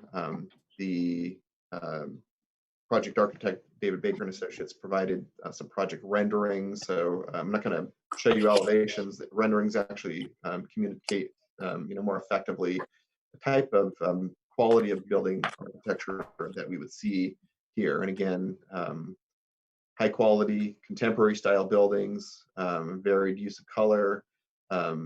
The material is, looks like stucco, cementatious sort of paneling that has kind of become more prevalent in contemporary buildings. But again, the high quality and placement of windows and window sizes, taller ceiling heights at the first floor.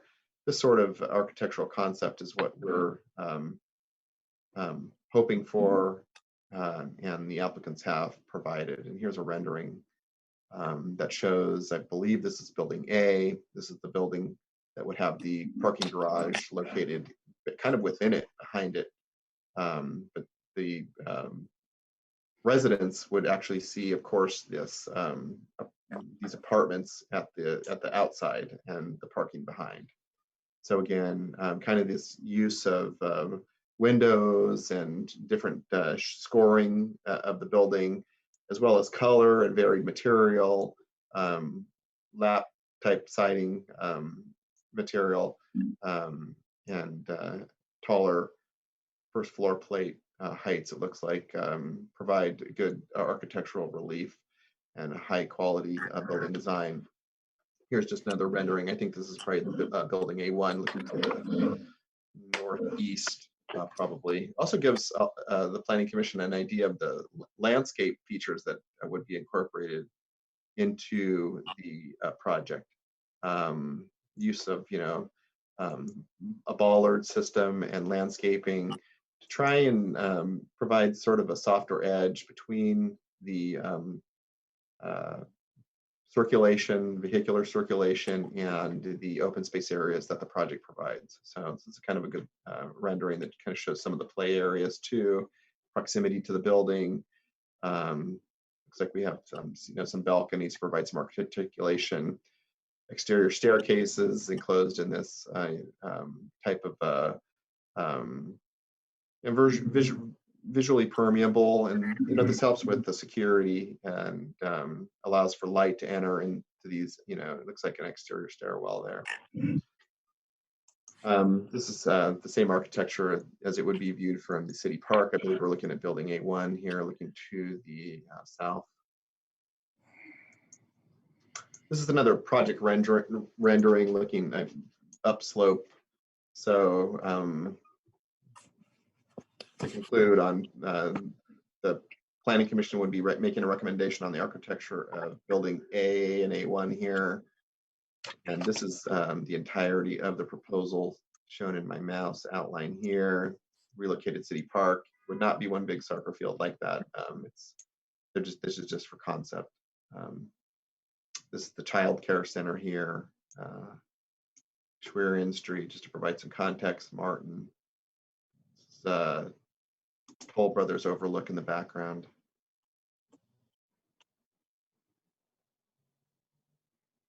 We provided some screenshots of the aerial zoom David Baker provided to us, just kind of showing, from the sky, what kind of a bird's eye view of development. See the sort of the architectural features that would be, I believe there's the walk-up townhomes. So getting into the waivers requested under density bonus, I'm going to try not to read these. Basically, we're looking at some building height allowance, again, from the 36-foot maximum allowed by the R3 multiple family up to 60 feet to accommodate the 4-story buildings that are proposed, and we reviewed those. The some of the setbacks, the R3 zoning requires, I believe, a 15-foot front setback. And we do need some reductions down to 0 on that. It's important to note that buildings would typically have a 5-foot setback from adjacent parcels, though. The townhouse units on Martin Street would need to be reduced from a 3,000 square foot lot to 1,100 square foot lot. So currently, if you're proposing development, of course, the standard answer that the city says is you have to have a 3,000 square foot lot. Sometimes that doesn't really equate to what the developer wants to do, and they're allowed to, under state density bonus law, this applicant is allowed to request a waiver down to 1,100 square feet. Basically some front yard setbacks need to be reduced 15 feet to 8 feet. Lot widths from 33, I believe this is on the townhouses, down to 20 feet. And then probably on the, yes, on the townhouses, this is outlined in the staff report. Maximum lot coverage increased from 50% to 70%.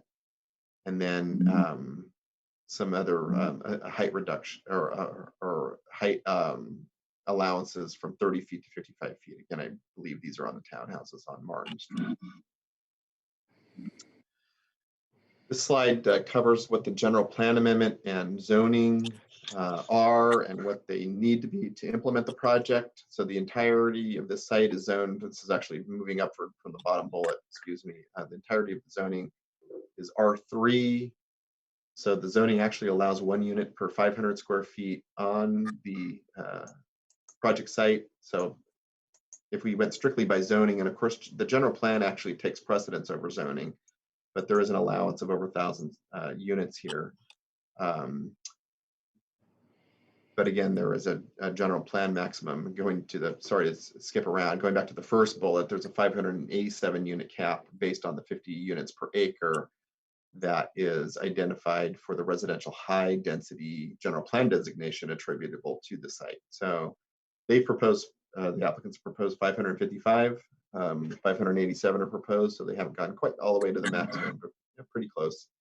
But again, it is something that the general plan allows, more or less by right. The city council isn't being asked, or the planning commission, excuse me, is not being asked to grant any sort of a variance to allow in terms of density.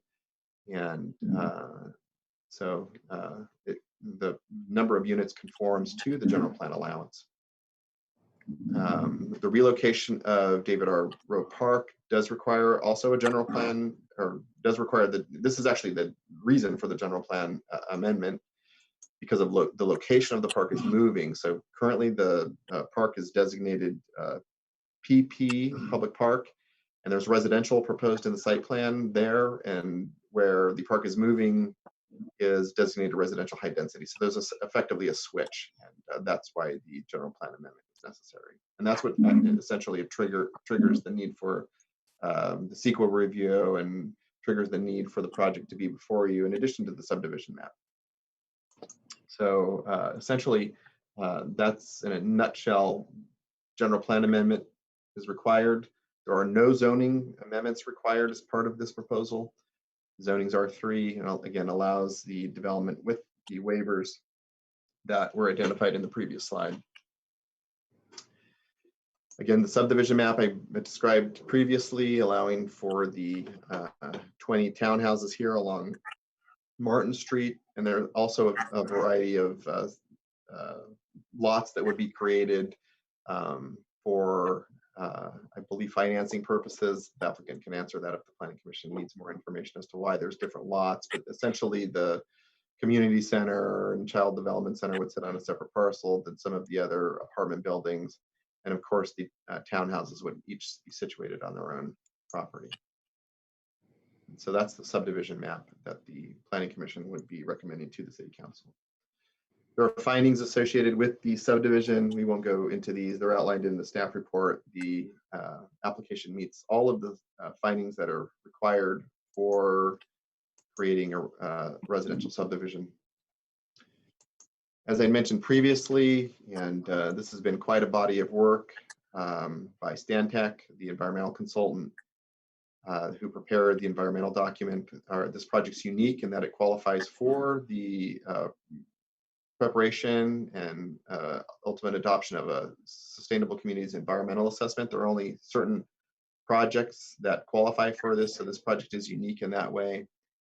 Qualifying for the SKIA, again, that was distributed to the Planning Commission, as well as the public has been afforded an opportunity to comment for the past 30 days on it. We have received no comments to date. Mitigation measures inside the SKIA include those related to air quality, biological resources, cultural resources, greenhouse gases, hazardous and hazardous materials. I mentioned that the site has a history of some contamination, soil contamination that's been remediated in the past. There's some remediation that still needs to occur. And this is discussed in the staff report. The State of California Department of Toxic and Substance Control has oversight over this remediation activity, and of course it's ongoing and will occur further with the project. And so that's a good thing, of course, getting the soil cleaned up. And again, that should be mentioned when I just paused on the hazardous materials portion of the mitigation measures. Noise and vibration are also mitigation measures, public service, and transportation, so traffic. So there are other mitigation measures, but these are just kind of the larger ones. And that's, of course, all outlined in the environmental document that's been prepared for the project. The staff is recommending that the Planning Commission recommend the following actions to the City Council: certification of the SKIA I just discussed, approval of the general plan amendments that I discussed previously related to basically moving the city park site, approval of the subdivision of the 20 parcels to create the townhouses, as well as the various apartment properties, if you will, and the other parcels for the street system and community center. We're also recommending that the Planning Commission forward a recommendation of approval to the City Council for approval of a design review for buildings A1 and A2, again, comprising 147 apartment units, 381 parking spaces that are located within Building A. That's the 2 buildings that I discussed in the presentation, as well as the Planning Commission should, as far as we're concerned, recommend approval to the City Council, approval of the state density bonus law waivers that were outlined in our presentation and are described in detail in the staff report. That concludes my presentation. The applicants also have a presentation that will follow mine. We should probably, if it's amenable to the Planning Commission, let them proceed into their presentation, and then, or I can answer any questions now. I'd probably just, I would say, let the applicant give their presentation, or however you'd like to do it, Chair Franz. Well, thank you first of all for the report, and then it's okay with my fellow commissioners. Would it be okay that we let's get the next part and get some more questions answered to the next presentation? Would that be okay with everybody? Yes, that's perfectly fine with me, Teresa. Yes, that's perfectly fine with me, Teresa. Okay. Okay, so I don't hear any objections. So let's move forward then, please. Thank you. Hi everyone, my name is Matt Lewis. I'm just going to set up my presentation here.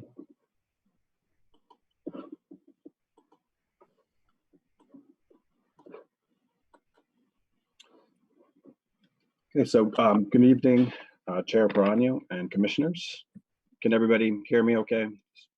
Yes, perfectly. Yeah. So I'm Matt Lewis. I'm a senior project manager with Mid-Penn Housing.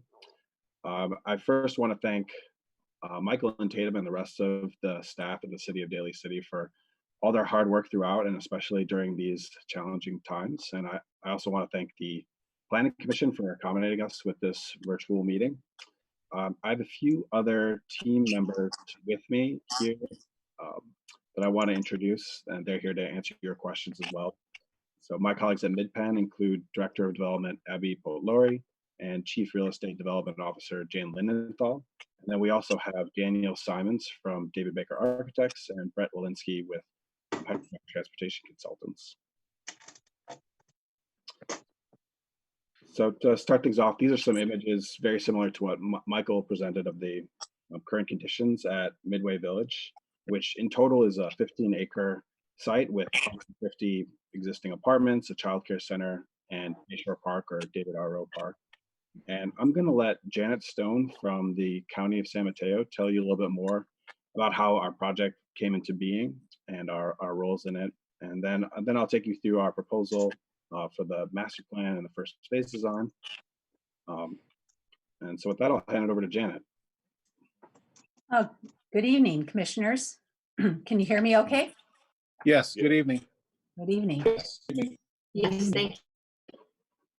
As Matt mentioned, Midway Village, and you heard this from Michael too, consists of 150 aging townhome style apartments. It was built by the Housing Authority in the 1970s on 12 acres of land that was acquired from the Navy. I've been working with the county for a number of years, and I've been part of the team that's envisioning the new Midway Village as we see it. In 2015, the Housing Authority in the county began to envision how we could redevelop the Midway Village Affordable Housing Complex. The vision that we had was to replace the aging buildings and at the same time create additional affordable housing, all of that within a beautifully designed new community. We also started a conversation at that time with the city, Bayshore Elementary School District, and the Bayshore Child Development Center about how we could jointly accomplish a win situation. That is incorporating a brand new childcare center, other community amenities, and a more accessible city park as part of our master plan. Next slide, thank you. So back in 2017, the Housing Authority issued a request for proposals, and Mid-Penn Housing was selected as our affordable housing partner to redevelop the larger site, including Midway Village, Bayshore Park, and the Bayshore Child Care Center. I'll hand it back to Matt now. Thanks, Janet. Sorry. Technical difficulties here. Okay, I think I'm back. Okay.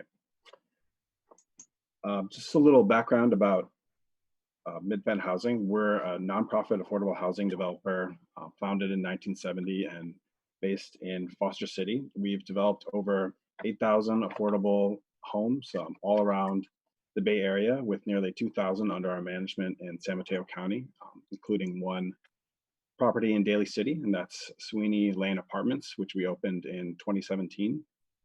We also provide our own property management and resident services, and we're long-term owners. We don't sell our properties, and we're deeply invested in the communities where we develop. So after we were selected as the county's development partner at the end of 2017, we began an extensive outreach process to both the residents already living at Midway Village and the folks in the surrounding neighborhood. So we've met periodically with neighborhood stakeholders over the last couple of years, in particular with the Bayshore Friendship Senior Club, representatives from the Bayshore Elementary School District, and the nearby HOAs, Saddleback and Summit Ridge HOAs. In the process, we got a better understanding of the neighborhood context, and we also had the opportunity to present our plans to these stakeholders prior to submitting them formally to the city. In November last year, we had a well-attended open house meeting with the neighborhood, which was hosted at Bayshore Elementary School with approximately 16 neighbors attending. We've incorporated many of the suggestions that we've received from neighbors, such as on building heights and on on-site parking. And we've also worked closely with city staff on the configuration of the new Bayshore Park, which we collaborated on prior to formally submitting plans as well. We've solicited extensive input from the current Midway residents. Over the last 2 years, we've met with 76 of the 150 households there one-on-one. And then we facilitated 4 large group meetings to get direct input from the plans from them. Everyone was really generous with their time and provided valuable feedback. And we, in some kind of heard a real interest in maintaining the village-like character that the residents have now. But we also heard a need for improving on things like security and services provided to the community of seniors who've aged in place at Midway. At resident request, we've maximized the quantity of rental townhomes, included private decks and stoops, and equipped all apartments with in-unit laundry facilities. So at these large group meetings with the residents, we had about 100 or so residents who came to them, representing between 50 or 60 households. And these were participatory events. In one activity, they provided comments on architectural examples, and you can see those comments here, the post-it notes on the board there. And in another meeting, they got into groups and created model site plans. And then we kind of combined all these to extract some essential elements, and those informed our own site design.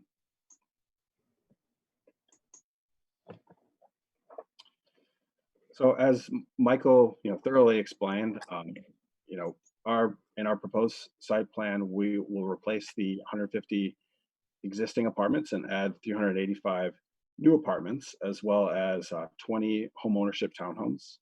This density is consistent with the current zoning's density maximums, and we're not requesting a zoning change. We only need a general plan amendment regarding the location of the park, and not anything to do with the proposed housing. Our vision is for a vibrant family community that's affordable to a range of household incomes. We'll also have housing for special needs groups such as seniors, formerly homeless people, and other clients of county services. Qualifying incomes for a family of 4, for example, will range from $48,000 a year to $128,000 a year. We're also planning for affordable for sale townhomes and a preference for Daly City teachers and school employees. And our plan, as Michael explained, is to have multiple phases, and we're proposing that the first phase be built on the parkland. That way we avoid doing any residential demolition before the new apartments are built. All current Midway residents can remain in their apartments until the new apartments are complete.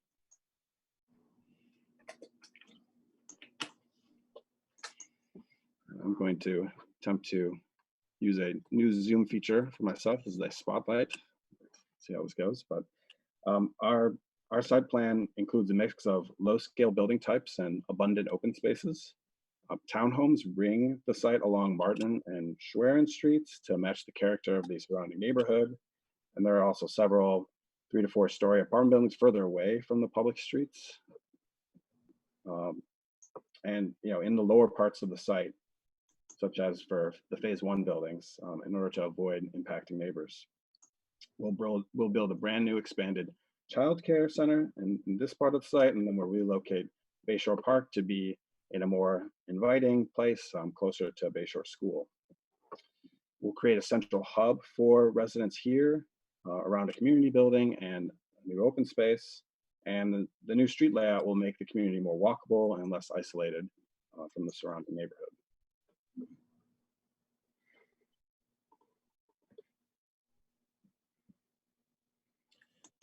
We got a lot of valuable feedback from neighbors, and we heard about the importance of maintaining the current scale of the community. So the heights of the new buildings will range from 2 to 4 stories with lower scale townhomes along the edges. And we heard about security concerns in the neighborhood, so we've offered to create a space in the new resident community center for a new police substation, as well as having things like security cameras and better street lighting in the new streets. Then we've heard concerns about the scarcity of on-street parking in the neighborhood. So we haven't asked for any exceptions to Daly City standards for parking on affordable housing projects, as Michael explained. We think these parking facilities will be sufficient based on our experience at similar affordable properties and a third-party transportation consultant that did a report on it. And then we're also, within a quarter mile of multiple Unibus lines, and BART, Unirail, and Caltrain stations are within 2 miles. And then finally, we've heard a lot of interest in providing affordable homeownership opportunities and educator housing, so we've committed to making these set-asides happen. As far as the public amenities we're proposing, we're excited to be laying the groundwork for a new, more accessible Bayshore Park. We're providing the city with the land for the new park, including the grading and utilities, so the park can be built quickly. We'll be contributing a new and improved childcare center. It'll have expanded capacity, replace a dilapidated facility, and have better parking for drop-off and pickups, as well as staff parking. We're working closely with Peninsula Family Services, which runs the childcare center at Midway Village now, to make sure that the new center meets their needs. And the amenities we've planned for the Midway Village residents include a resident-focused park and community center, after-school programs for Midway resident youth, playgrounds and activity centers in close proximity to each building cluster, and community rooms that can be used for resident events and fitness activities. And then we look forward to working with the police department to create a space for them in the new community center.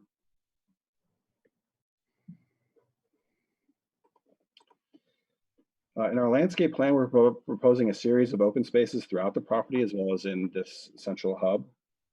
In phase one, we have a curbless shared street right at the front of building A and on the side of building A2 here. This will slow vehicle traffic so the street can be used for play space and events. And the new city park, there's room for a variety of amenities, although the decision on which ones will actually be built belongs to the city. So we sort of did an exercise to see what kind of amenities could fit in a layout like this, and we found that it can comfortably fit a soccer field, basketball courts up here, a playground, and parking as well.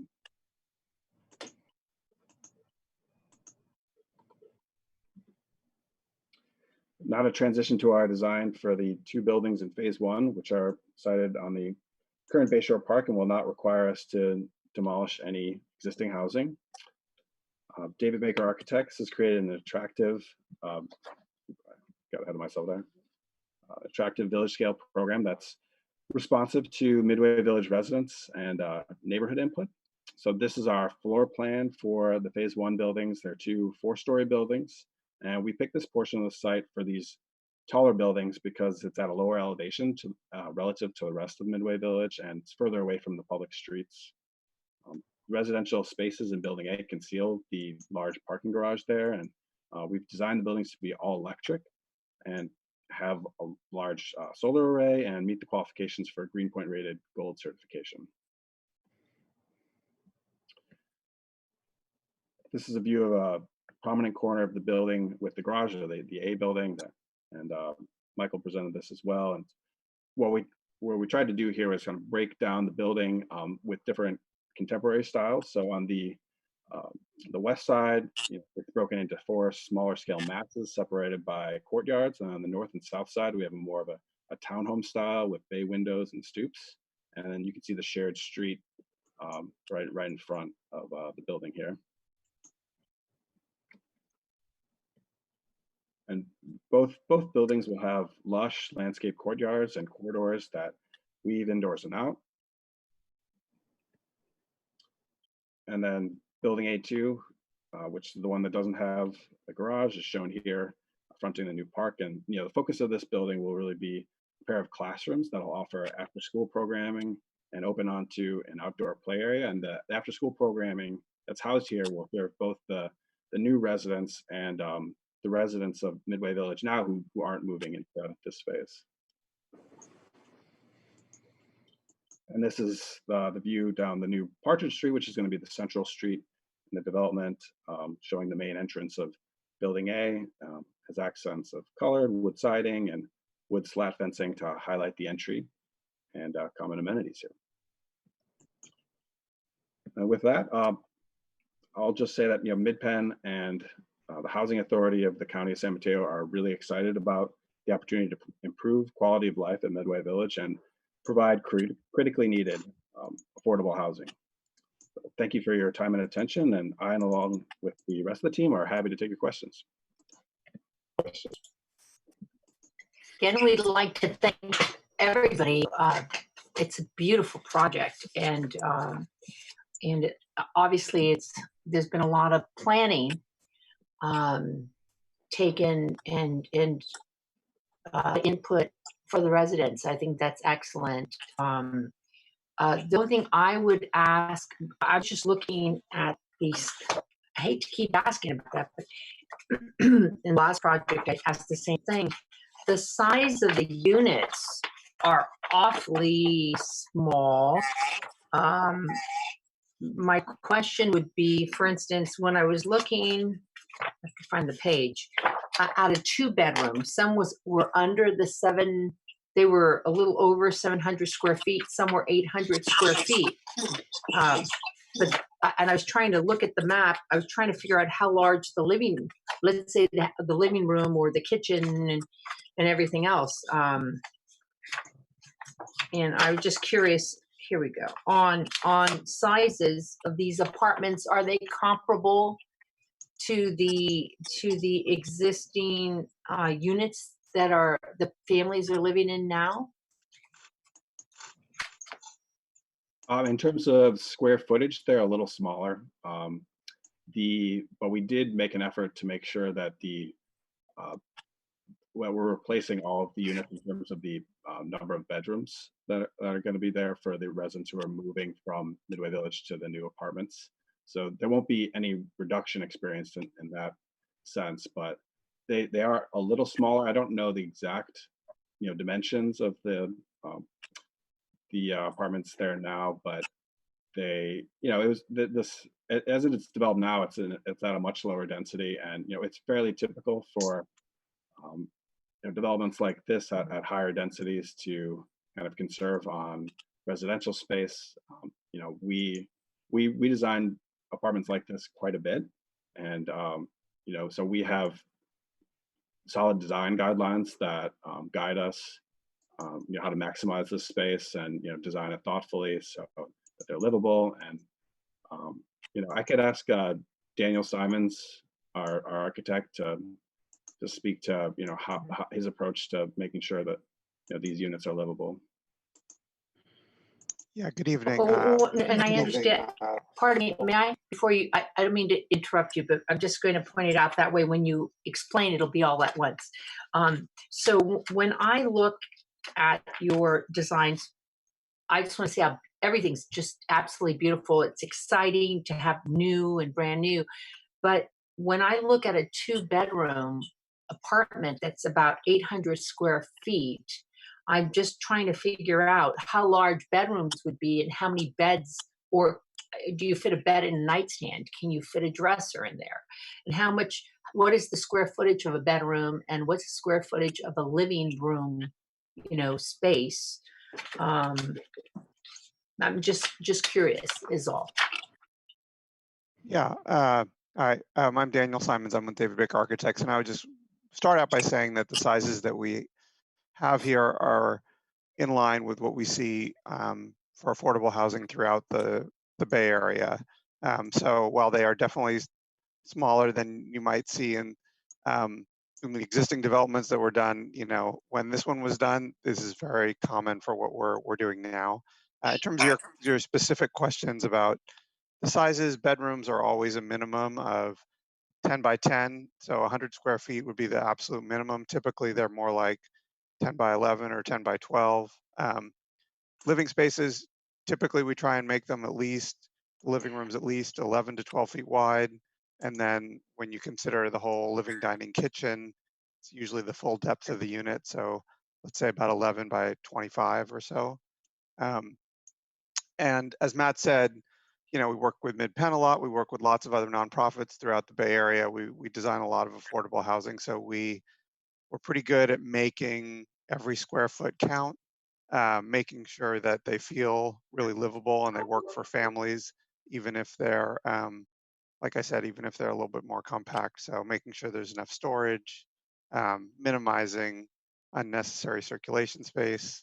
Those are all things that we typically do when working on projects like this. I guess my other question you hit on, which, well, first of all, I think it's amazing that they get their own washer and dryer in-house. I mean, that's amazing. And that's always necessary.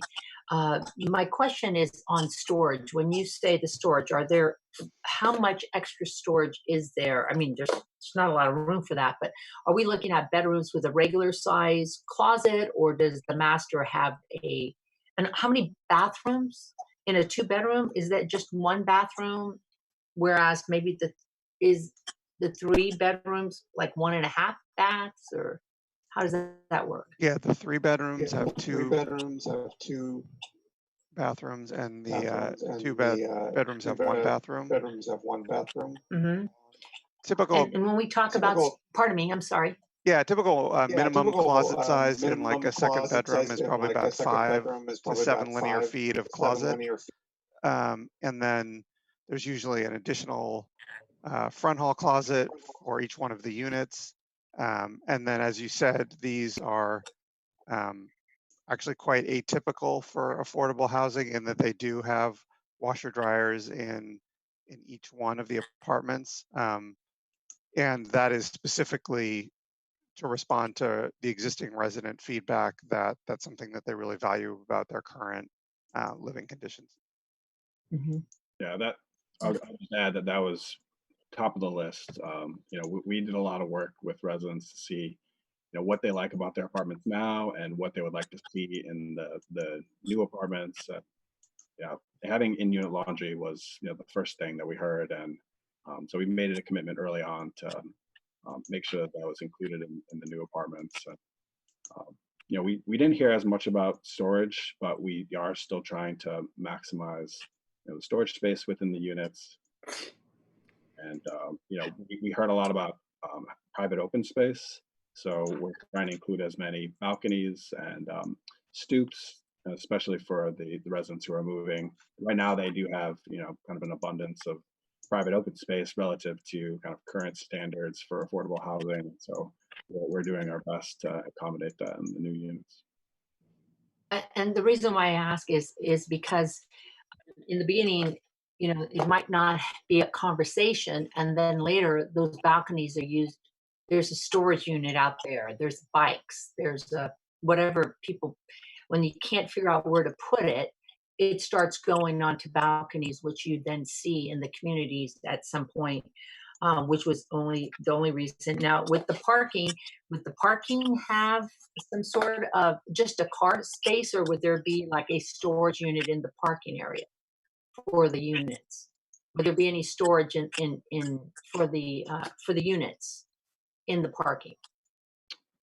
We haven't included that yet. I mean, that's you know, something we could consider if we find that there's surplus space in that parking garage. It's, you know, we're working on, you know, I mean, once we get to that point with the drawings where we're really, you know, nailing down the details, we might find that there's extra space there. But right now, it's not. Okay. And my last question would be ceiling height. Oh, and there would be heat. Is there also AC or not?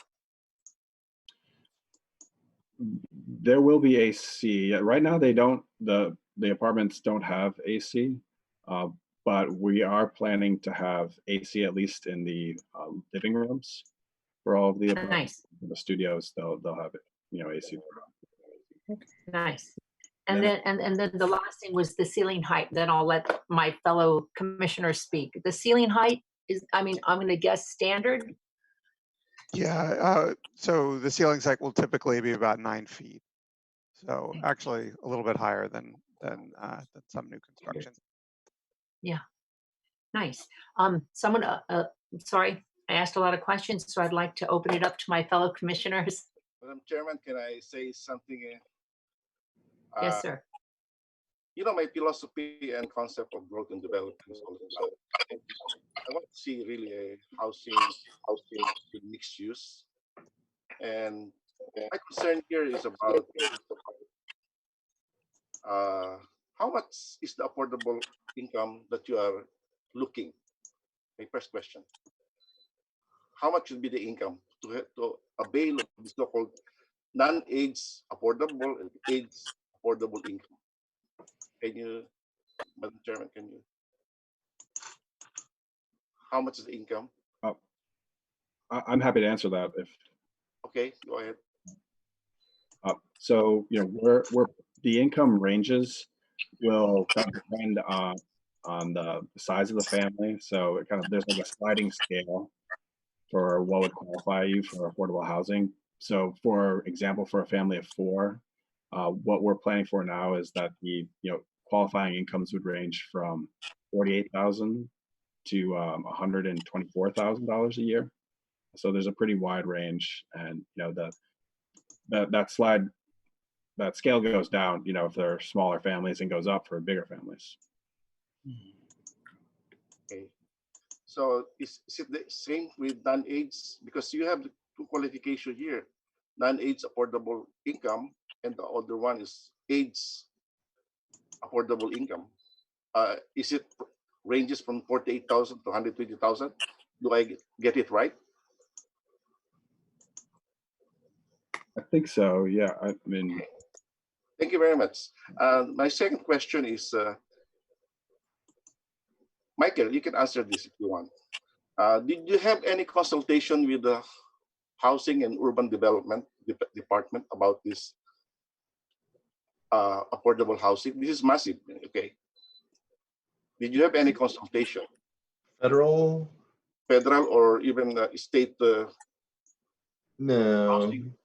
No, the county of San Mateo, which is an arm of the state, is a co-applicant. I mean, no. Because, Your Honor, Melba and I attended the Planning Commissioners Academy very recently, last March 3 to 5.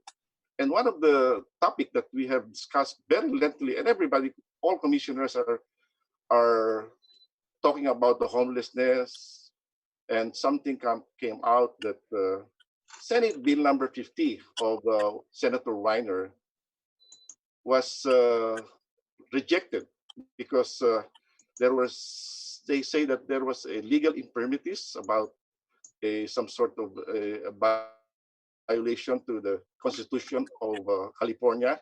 I don't have the minutes, but more or less because we were overrun by the so-called pandemic.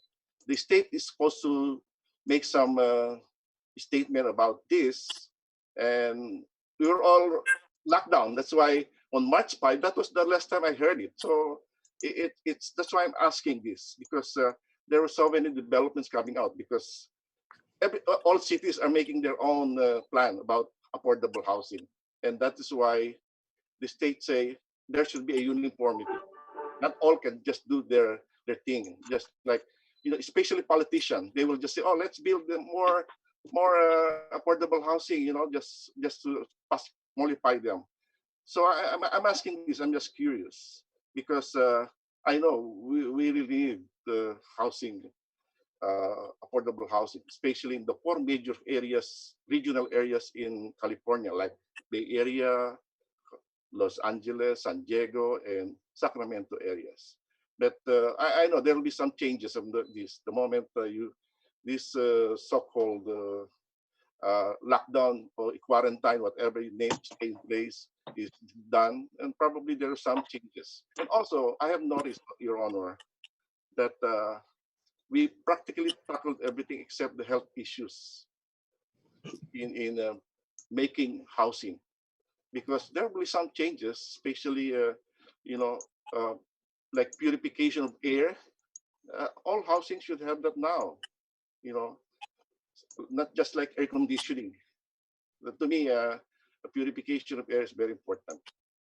And so these are my, because I don't know if we are going to hit really the people who really needs housing in this area, because 48,000, 120,000. So what is the median income here in Daly City? It's only about 48,000, right? So that is one big issue that we have to address.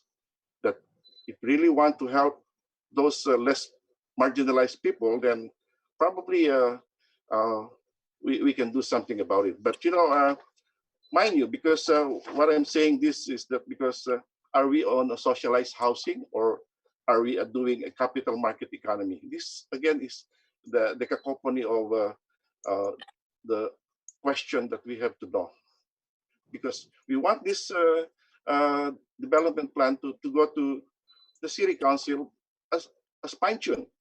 Let us think also for the benefit of Daly City, because I understand that we have to balance. The growth must be balanced. So that's my my thing, Your Honor. Thank you. Thank you, Ray. Thank you, Ray. I would like to ask a question with regards to the townhouses. Once you sell them, they're out of the project, and I don't mean it. You know what I mean? It's out, and they're able to resell and just sell it to anyone they want, or are there any ties to the townhomes that you sell, the perimeter of the project? Just curious. Do they have to stay within the project in that, you know, if you buy and then you decide to move or sell it, would then they need to make sure they sell it to the pool of people that qualify, or is it out of what you guys, you know, out of the project of the, Oh, well, it would still be a part of the project in the sense that, you know, the resale would be monitored and restricted to qualifying incomes as well. So it wouldn't be, you know, released to, you know, be sold at a market rate or anything like that. And I also could I ask if my colleague Abby could respond to some of the comments that Commissioner Satori brought up? Go ahead. Thank you. Abby, you're on mute. We cannot hear you. Can't hear you. Okay, 2 mutes. Good evening, everyone. And yeah, thank you for all of your time tonight. We're really excited to bring this proposal to you. I was actually going to ask Matt to share a chart that we did prepare that we didn't get to show, but actually has a range of the incomes. And I wanted to do that just to respond to Commissioner Satori. I think we are very much in alignment with you and the comment that you were making around the range of needs in the community in Daly City and in the county of San Mateo, and with the county housing authority and the county of San Mateo housing department as one of our key partners. You know, we really look at this opportunity to be able to serve a range of needs in the community, and that includes households that may be at risk of being displaced from the county and may be at risk of homelessness, all the way up to households that you know, may employ a teacher who is just unable to stay in the community and have to commute from really long distances in order to work in Daly City because they can't afford to live in San Mateo County in Daly City. And so, you know, what we really look at this as an opportunity to expand the pool of people who can be served by affordable housing. And that's why the range of incomes is I think, a really exciting opportunity for us, because you know, we're not just saying we're only serving this one group of people. We're able to create a truly mixed income community at the rebuilt Midway Village. And I hope that answers your question. There are a lot of other groups of people that we are hoping to serve, including transition-aged youth, so people who are transitioning out of the foster care system or aging out of the foster care system, who are often at risk of homelessness. We are working with the county to set aside some homes for that particular population, and then you know, continuing to figure out who else we can serve in these I think vitally important homes for the city. Matt mentioned the preference for educators, and obviously the existing residents who live at Midway Village, and continuing to support them as they, you know, continue to live in that community. So I'm not sure if that answered your question, but you know, I think we'll serve a range of people here, and Matt can share a larger chart that has the incomes if you're interested, so you could get a sense of, you know, what the range would be for various different household sizes. One other thing I will mention is that we also did hear from residents that many seniors who live at Midway Village, seniors sort of defined as 62 years old and older, were really we're interested in having a kind of senior only building, and so we could have community room and other amenities that are specifically targeted for residents who are aging in place, who want to continue to live independently without needing to move. And so we planned for that as well here. So we're able to accommodate that input that we received. Thank you. Thank you. This is Teresa. I wanted to make mention that we received numerous letters and correspondence from the community, and many comments were very, very positive. There was a recurring comment, which was people who said they really wanted to make sure that the community for developmental disabilities, that it be accommodated for. Now, I know that your project, I'm sure, has that included, but I thought it would be nice to discuss that and just explain to the public that are watching, and especially those who took the time to write in to the commissioners, to actually just give us a little bit of insight on what you have planned, so that the and the facilities would accommodate those with disabilities. If someone would like to speak on that. Sure. So I can start it off, and then I'll invite Abby and Jan to have some detail. But you know, we like Abby said, you know, we're planning to have set asides for a variety of different special needs groups, and since this is a phased development, we're only really kind of locking in what those set asides would be for the first phase, and you know, there'll be lots of time to think about, you know, which special needs groups would be kind of a good fit for which phase. And so we're very open to, you know, working with the developmental disability community to, you know, find a place for them at Midway Village.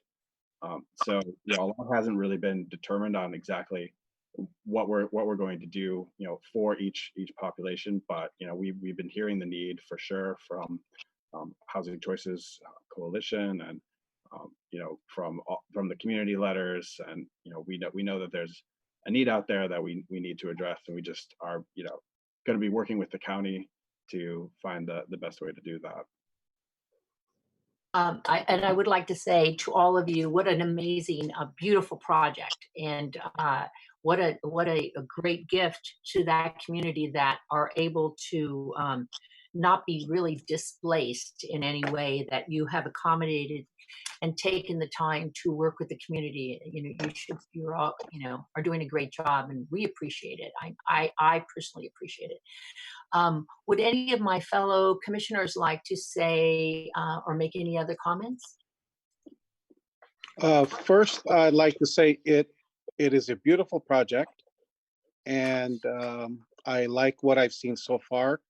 The emails that have come in are very favorable towards this project. And with regards to any questions, Teresa pretty much asked all of them. So, I'm sorry. so all the questions I was going to ask have been answered. Thank you for answering them very thoroughly. So I hand it off to my fellow commissioners who would like to make any other comments. I just have 3 questions for clarification.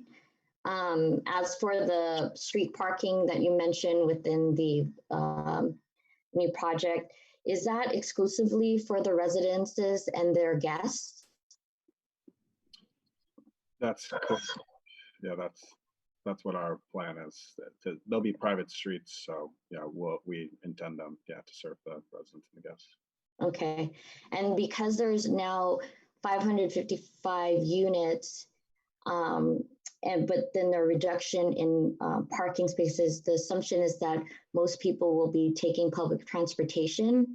I believe right now there's a free shuttle that goes through the Bayshore neighborhood. Will there be additional a Samtrans route be added in the area?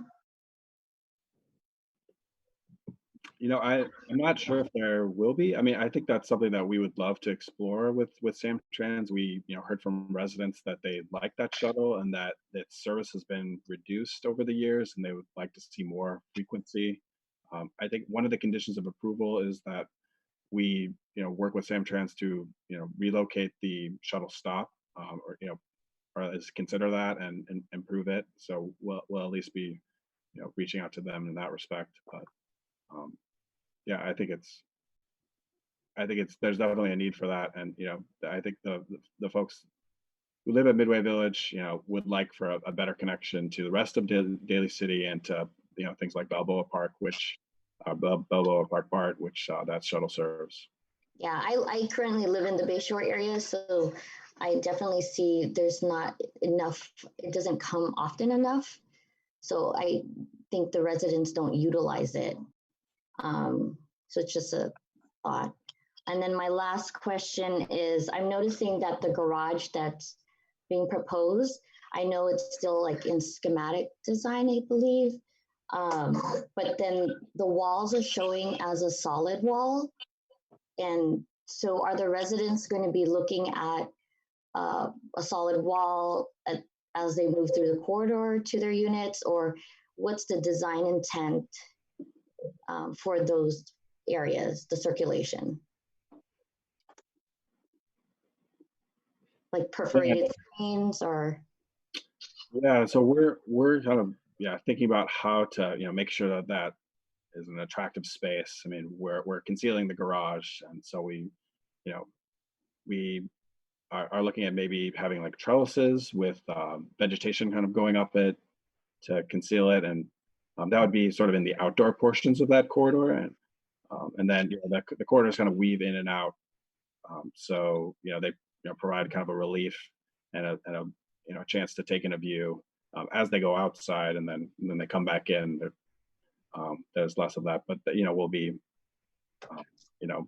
I think that just like the fundamental design of it, provide some relief with that outdoor space, and we're looking at ways of kind of adding some detail that bring in vegetation and other things to kind of conceal the garage, and make it a more pleasant experience. Okay, that's all I have. I had a question. And it's been a long evening, so I might have gotten this wrong. There's going to be some businesses or some square footage for businesses on the property or not? It's all residential. I was just thinking it would be easier if there was because there's 555 units. So potentially you could have over 1,000 people in that space, and it's not like it's easy to run to the grocery store. And I mean, that space. Are there going to be any sort of store shops or anything within this space, the way it's being built? There's no retail proposed as part of the development. Okay, just curious. I wanted to correct something also. I said earlier, there will be consultation with HUD as part of the NEPA process for the project. So just to answer your question further, Ray. Thank you. Rick, I hadn't heard from Rick. Do we still have Rick? I think so. I haven't fallen asleep yet, Teresa. No, I was worried. You said you might fall off, your computer or something. It's holding up. I would like to compliment Mid-Penn on the project. I found it to be a really good use of the space, particularly the architect designing in such small space, very livable residential units. My only complaint is, and this is my usual complaint these days, I hate white, black, and dark gray. This to me doesn't look friendly, welcoming, and homey as a residential building should look. But Okay. Matt, to you guys, it's a great job. Thank you. And I would also like to throw that in, and I totally 100% agree. I love the idea of having a community garden and to have the open space and for people to be able to come together and enjoy living in that space. It's like a little town. And that was why I was asking. But hopefully businesses in the surrounding community will, blossom with that many people in that area. So it's a hope. But anyway, so there you go. So if there's no other comments, I would like to ask Tatum if she has any other public comments. Tatum? Yes, we have 4 comments. Okay. A couple of them are lengthy, so I will read them to you verbatim. The first comment we have is from Kalisha Webster of San Jose. She says, "My name is Kalisha Webster, and I am a housing coordinator with Housing Choices, a nonprofit dedicated to creating affordable housing opportunities for people with developmental disabilities. I work with a number of Daly City residents with developmental disabilities by supporting them in their housing needs, whether that be maintaining stability in their current home or finding new housing. Most of my clients are in need of access to affordable housing in order to live independently. For example, one of the families I'm currently working with, despite having jobs, are homeless because they cannot afford rent in Daly City. They are receiving temporary shelter in a local hotel due to the COVID-19 shelter in place, but have already received notice from the program providing them aid that their aid will soon be expiring. This is a family with 2 young children, one of whom has a developmental disability and a chronic health condition which requires a special diet, a diet which cannot be met if the family is living on the street. I am working with them to get them signed up for the Move to Work voucher waitlist offered by the Housing Authority, but it will likely be 3+ years before they are called from the waitlist. Most affordable housing waitlists for a family of 4 are currently closed throughout Sonoma County, and all current project-based voucher waitlists are closed as well. This family is quickly running out of options. A project of the size being proposed by MidPen at Midway Village could make a huge difference in my clients' lives and many other people in similar circumstances by adding much needed additional affordable units to the market. This is an important project for the entire community, but most especially for people with developmental disabilities who may never be able to afford market rate rents. I urge you to vote to move the Midway Village project forward and provide direction to the developer so that after providing for the housing needs of existing Midway Village residents, they make it a priority to include a percentage of the most affordable apartments, subject to a preference for people with intellectual and developmental disabilities. Thank you for taking the time to consider our request and for supporting affordable housing development during the ongoing housing and public health crisis." Okay. The next comment is from Alexander Melendrez from San Mateo. And he says, "Good evening, Daly City Planning Commission and city staff. My name is Alex Melendrez, and I work for the Housing Leadership Council of San Mateo County. We work with communities and their leaders to produce and preserve quality, affordable homes. I am here in support of MidPen's Midway Village revitalization.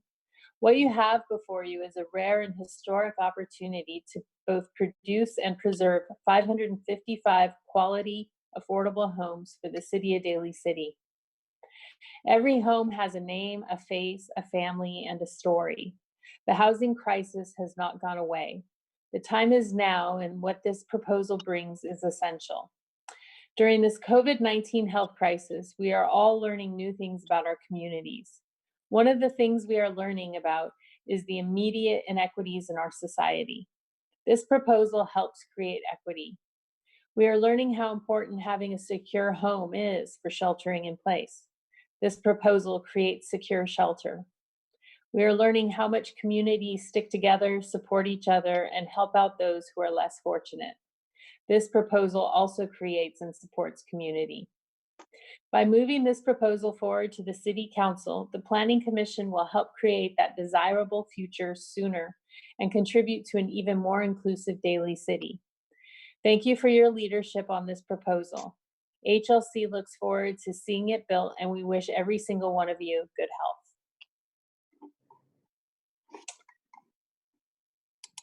Our next comment is from Kenneth Cole, and he is from San Mateo County Human Services Agency. And his comment is, San Mateo County Human Services Agency is excited to partner with MidPenn and the Housing Authority of the County of San Mateo to serve families and individuals in Midway Village. This project will provide much needed housing for transition age youth living in the county and clients of county services. 6 to 12 units in phase 1 of Midway Village will be set aside for transition age youth with service coordination from MidPenn and HSA. In addition, MidPenn has committed to setting aside 5% of the total units at Midway Village, at least 27 units, to clients of county services.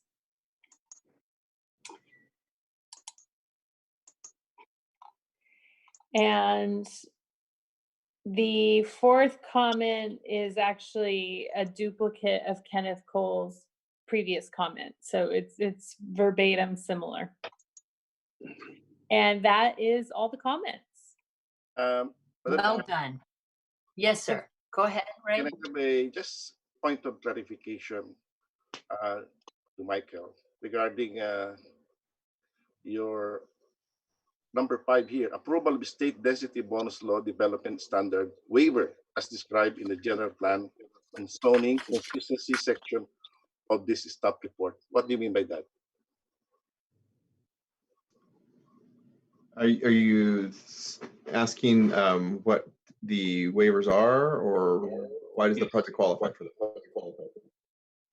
Yeah, what is this all about? Are you asking for waiver for this density bonus law? Yes, the project qualifies under state density bonus law for waivers and concessions. The applicants requested the city grant waivers that we outlined. Because I can see Kelly here, probably I want to hear her voice. Can you have a waiver when there is a law? Can you make an exception to the law? Kelly? Yeah, through the chair. The state density bonus law allows the developer to ask for waivers and concessions of local zoning regulations, which the city is actually required to do so when they're building a certain amount of affordable housing. So yes, Commissioner, we can waive those, but basically height and some density, but it's in height in this case and setbacks, correct, Mike? That's right, yeah. Yes. Right.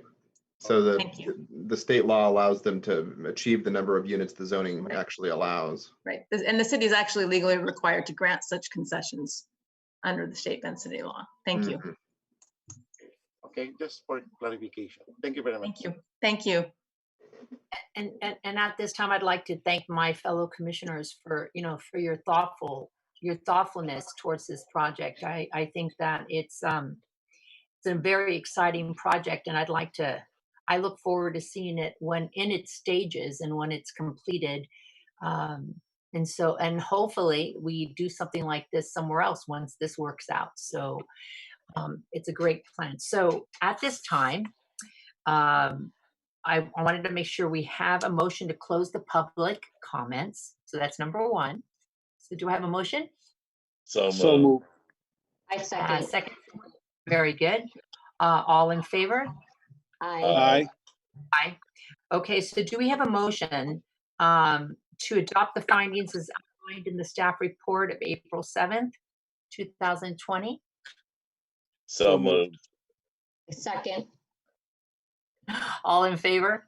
Aye. Aye. Thank you. Do we have a motion to affirm the environmental assessment on this project? Second. All in favor? Aye. Aye. Okay, so at this time, we are, sure I have everything in front of me. Number 4.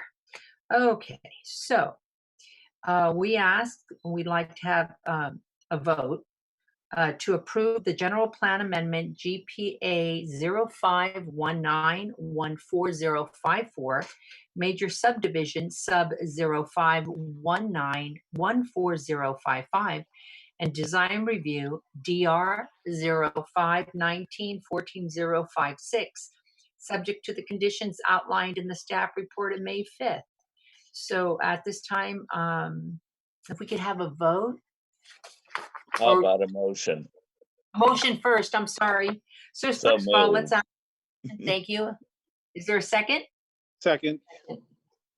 Okay, we're all in favor to a vote. Tatum? Crump, Aye.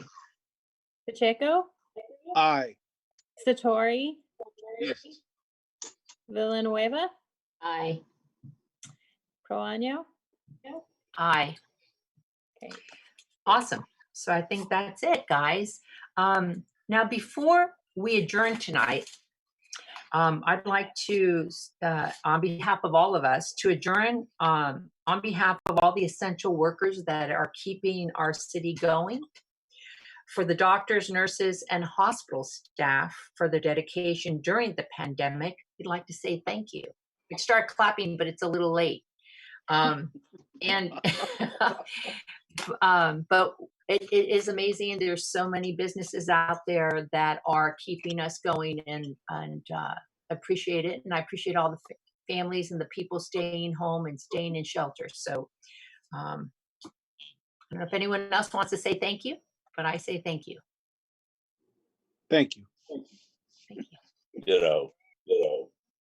Good job. Well, at this time, we'd like to adjourn. So if we have a motion. I need to enter. There's a section on the agenda for public comment, and we actually did receive two general public comments. So Please proceed. Okay. Sure. Thank you. Thanks. Hold on.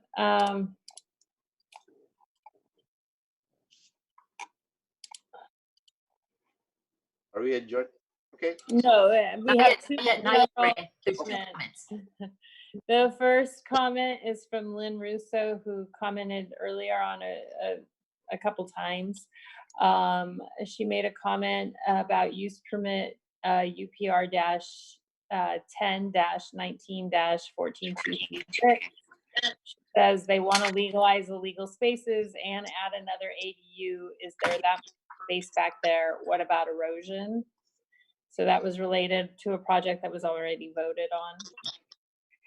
And then the second comment was from R. Being Dilts, who also commented on the use permit regarding the addition on Skyline.